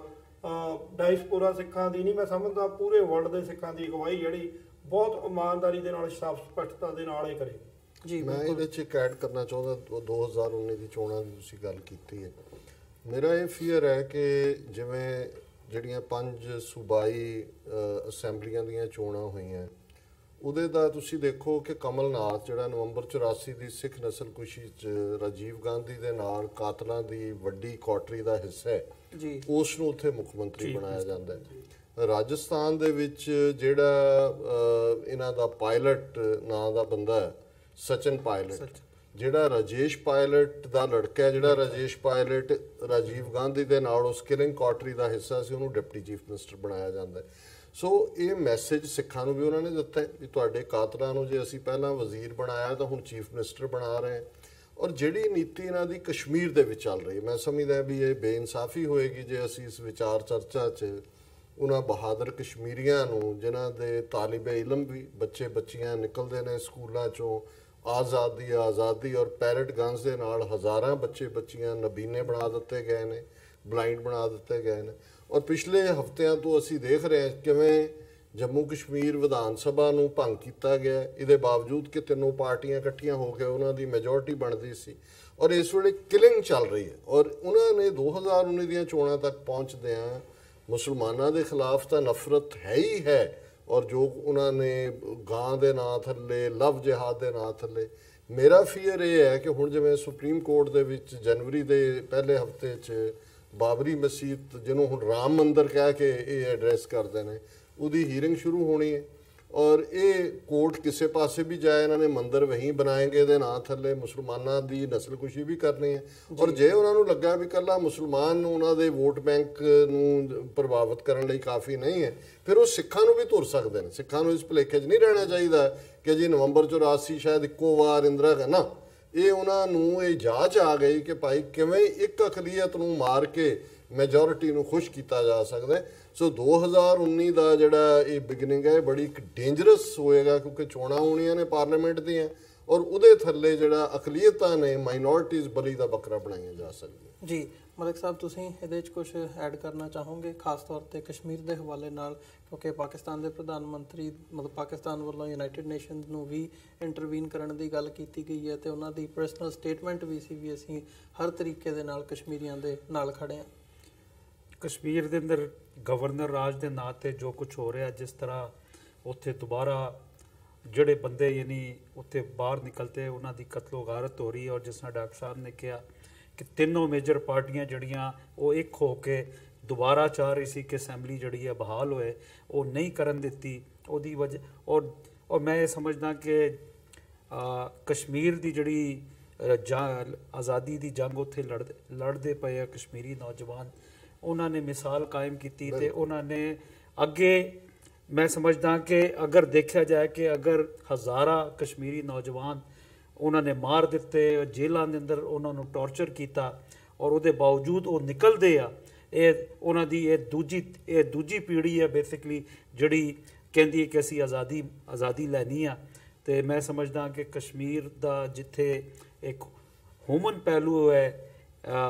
ਅਗਰ ਹਿਊਮਨ ਰਾਈਟ ਨੂੰ ਦੇਖਿਆ ਜਾਏ ਤੇ ਇਹ ਦੁਨੀਆ ਦੀ ਜਿੰਨੀ ਵੱਡੀ ਸਿਵਲਾਈਜ਼ ਸਰਕਾਰਾਂ, ਚਾਹੇ ਫਰਾਂਸ ਨੂੰ ਦੇਖੋ ਪਿੱਛੇ ਕੀ ਹੋਇਆ ਕਿ ਪੂਰਾ ਫਰਾਂਸ ਬਾਹਰ ਨਿਕਲ ਆਇਆ ਔਰ ਉਹਨਾਂ ਨੇ ਇhtਜਾਜ ਕੀਤਾ, ਤੇ ਜਿਹੜੀ ਤੋੜ ਫੋੜ ਸਿਵਲਾਈਜ਼ ਫਰਾਂਸ ਦੇ ਲੋਕਾਂ ਨੇ ਕੀਤੀ ਕਿ ਅਸੀਂ ਸਰਕਾਰ ਦੀ ਇਹ ਜ਼ਿਆਦਤੀਆਂ ਨਹੀਂ ਮੰਨਦੇ ਕਿ ਉਹਨਾਂ ਨੇ ਇੰਨੇ ਟੈਕਸਸ ਲਾਏ। ਤੇ ਦੂਜੇ ਪਾਸੇ ਏਸ਼ੀਆ ਦੇ ਅੰਦਰ ਅਗਰ ਖਾਲਿਸਤਾਨ ਦੇ ਲੋਕ ਜਿਹੜੇ ਆ ਉਹ ਆਪਣੀ ਅਲੱਗ ਆਈਡੈਂਟੀਟੀ ਵਾਸਤੇ ਖੜੇ ਹੁੰਦੇ ਆ ਤੇ ਉਹਨਾਂ ਵਾਸਤੇ ਅਗਰ ਭਾਰਤ ਦੀ ਸਰਕਾਰ ਪੈਰੋਪਗੰਡਾ ਕਰਦੀ ਆ ਜਾਂ ਅੱਜ ਇਕਨੋਮਿਕ ਦੀ ਵਜ੍ਹਾ ਨਾਲ ਯੂਰਪ ਜਾਂ ਅਮਰੀਕਾ ਜਾਂ ਕੈਨੇਡਾ ਨੂੰ ਦਬਾਉਣ ਦੀ ਕੋਸ਼ਿਸ਼ ਕਰਦੀ, ਤੇ ਮੈਂ ਸਮਝਦਾ ਕਿ ਇਹ ਉਹ ਕੋਸ਼ਿਸ਼ਾਂ ਨਾਕਾਮ ਹੋਣਗੀਆਂ। 2019 ਦਾ ਸੂਰਜ ਜਿੱਥੇ ਬਹੁਤ ਸਾਰੀ ਰਿਐਲਿਟੀਜ਼ ਲੈ ਕੇ ਆਏਗਾ, ਉੱਥੇ ਮੈਂ ਸਮਝਦਾ ਕਿ ਜਿਹੜੀ ਕੌਮਾਂ ਯਾਨੀ ਆਪਣੇ ਵਾਸਤੇ ਕੁਝ ਮੰਗਣਾ ਚਾਹ ਰਹੀਆਂ ਔਰ ਉਹ ਹੱਕ ਤੇ ਆ, ਔਰ ਜਿਸ ਕਿਸਮ ਦਾ ਯਾਨੀ ਡਾਇਸਪੋਰਾ ਤੁਹਾਡੇ ਪੰਜਾਬ ਦੇ ਲੋਕਾਂ ਨੇ ਕਾਇਮ ਕੀਤਾ ਹੈ ਕਸ਼ਮੀਰ, ਔਰ ਮੈਂ ਸਮਝਦਾ ਕਿ ਉਹ ਕਸ਼ਮੀਰ ਤੇ ਖਾਲਿਸਤਾਨ ਦੀ ਜਿਹੜੀ ਆਜ਼ਾਦੀ ਹੈ ਉਹ ਨਜ਼ਰ ਆਉਂਦੀ ਹੈ ਕਿ ਯਾਨੀ ਕਿ ਦੁਨੀਆ ਉਹਨੂੰ ਐਕਸੈਪਟ ਕਰੇਗੀ, ਕਿਉਂਕਿ ਇਹ ਰੀਅਲਿਸਟਿਕ ਦੁਨੀਆ ਹੈ। ਹੁਣ ਤੁਸੀਂ ਕੌਮਾਂ ਨੂੰ ਦਬਾ ਨਹੀਂ ਸਕਦੇ। ਤੇ ਮੈਂ ਸਮਝਦਾ ਕਿ ਕਸ਼ਮੀਰ ਤੇ ਜਿਹੜਾ ਜ਼ੁਲਮ ਸਿਤਮ ਹੋ ਰਿਹਾ ਹੈ, ਭਾਰਤੀ ਸਰਕਾਰ ਜਿਹੜੀ ਆ, ਜਿਸ ਤਰ੍ਹਾਂ ਡਾਕਟਰ ਸਾਹਿਬ ਨੇ ਕਿਹਾ ਕਿ ਉਹਨਾਂ ਨੇ 1984 ਦੇ ਅੰਦਰ ਦੇਖਿਆ ਸੀ ਕਿ ਇੱਕ ਬਹਾਦਰ ਕੌਮ ਨੂੰ ਅਸੀਂ ਅਗਰ ਉਹਨਾਂ ਦੀ ਐਥਨਿਕ ਕਲੀਨਜ਼ਿੰਗ ਕਰੀਏ ਤੇ ਉਹਦਾ ਕੀ ਨਤੀਜਾ ਨਿਕਲੇਗਾ। ਉਹ ਨਤੀਜਾ ਉਹਨਾਂ ਨੇ ਜਦੋਂ ਦੇਖਿਆ ਕਿ ਲੋਕਾਂ ਨੂੰ ਸਰਕਾਰਾਂ ਦੇ ਕੇ ਲਾਲਚ ਦੇ ਕੇ ਪੰਜਾਬ ਦੇ ਅੰਦਰ ਹਕੂਮਤਾਂ ਬਣਾ ਕੇ ਦਬਾਉਣ ਦੀ ਕੋਸ਼ਿਸ਼ ਕੀਤੀ, ਲੇਕਿਨ ਇੱਕ ਆਮ ਜਿਹੜਾ ਪੰਜਾਬ ਦਾ ਨੌਜਵਾਨ ਸੀ ਉਹਨੇ ਅੱਜ ਵੀ 1984 ਦੀ ਜਦੋਂ ਗੱਲ ਹੁੰਦੀ ਹੈ ਤੇ ਉਹ ਇਹ ਦੇਖਦਾ ਹੈ ਕਿ ਜਿਹੜੀ ਐਥਨਿਕ ਕਲੀਨਜ਼ਿੰਗ ਇੱਕ ਕੌਮ ਬਾਕਾਇਦਾ ਇੱਕ ਪਲਾਨ ਦੇ ਨਾਲ ਕੀਤੀ ਗਈ, ਉਹ ਕਸ਼ਮੀਰ ਦੇ ਅੰਦਰ ਵੀ ਜਾਰੀ ਹੈ। ਤੇ ਮੈਂ ਸਮਝਦਾ ਕਿ ਭਾਰਤ ਨੂੰ ਲਗਾਮ ਦੇਣੀ ਪਏਗੀ ਤੇ ਆਜ਼ਾਦੀ ਜਿਹੜੀ ਆ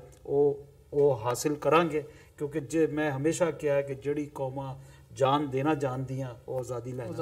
ਜਾਣਦੇ। ਜੀ ਬਲਜਿੰਦਰ ਸਿੰਘ ਜੀ, ਤੁਹਾਡੇ ਵੱਲ ਆਵਾਂ ਅਖੀਰ ਦੇ ਵਿੱਚ ਥੋੜੇ ਸਮੇਂ ਦੇ ਵਿੱਚ ਜਿਹੜੀ ਪੰਜਾਬ ਦੀ ਸਿਚੁਏਸ਼ਨ ਹੈਗੀ ਹੈ ਉਹਦੇ ਬਾਰੇ ਵੀ, ਉਹ ਕਿਸ ਹਿਸਾਬ ਨਾਲ ਭਾਵੇਂ ਉਹ ਬਰਗਾੜੀ ਦਾ ਮੋਰਚਾ ਲੱਗਿਆ ਤੇ ਇਵੈਂਚੁਅਲੀ ਇੱਕ ਕੌਮ ਦੇ ਵਿੱਚ ਅਵੇਅਰਨੈਸ ਹੈਗੀ ਹੈ ਇਸ ਵਕਤ।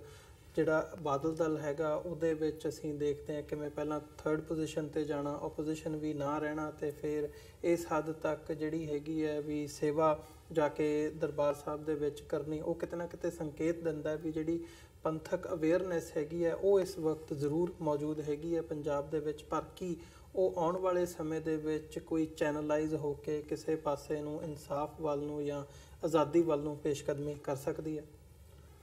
ਹਾਂਜੀ, ਇਹਦੇ ਵਿੱਚ ਜਿਵੇਂ ਹਿੰਮਤ ਸਿੰਘ ਹੁਣੀ ਗੱਲ ਸ਼ੁਰੂ ਕੀਤੀ ਸੀ, ਮੈਂ 1 ਮਿੰਟ ਉੱਧਰ ਵੀ ਜਾਊਂਗਾ। ਪਹਿਲਾਂ ਉਹ ਇਹ ਹੈਗਾ ਕਿ ਜਿਹੜੀ 2019 ਦੀਆਂ ਇਲੈਕਸ਼ਨਾਂ ਹੋਣੀਆਂ ਉਹਦੇ ਵਿੱਚ ਚਾਹੇ ਬੀਜੇਪੀ ਆਉਂਦੀ ਹੈ ਚਾਹੇ ਕਾਂਗਰਸ ਆਉਂਦੀ ਹੈ, ਡਾਕਟਰ ਸਾਹਿਬ ਉਹਨਾਂ ਨੇ ਵੀ ਜ਼ਿਕਰ ਕੀਤਾ ਹੈ ਕਿ 5 ਸਟੇਟਾਂ ਵਿੱਚ ਕਾਂਗਰਸ ਆਈ ਹੈ। ਤੇ ਜਿਹੜੀ RSS ਦੀ ਅਸੀਂ ਗੱਲ ਕਰਦੇ ਹਾਂ, RSS ਜਿਹੜੀ ਆ ਉਹ ਸਾਰੀਆਂ ਪਾਰਟੀਆਂ ਦੇ ਵਿੱਚ ਹੈਗੀ, ਰਾਜਨੀਤਿਕ ਪਾਰਟੀਆਂ 'ਚ ਜੀ। ਉਹਨਾਂ ਨੇ ਜਿਤਾਉਣਾ ਜਿਹਨੂੰ ਵੀ ਜਿਤਾਉਣਾ। ਜੇ ਹੁਣ ਰਾਹੁਲ ਗਾਂਧੀ ਜਾਂਦਾ ਹੈ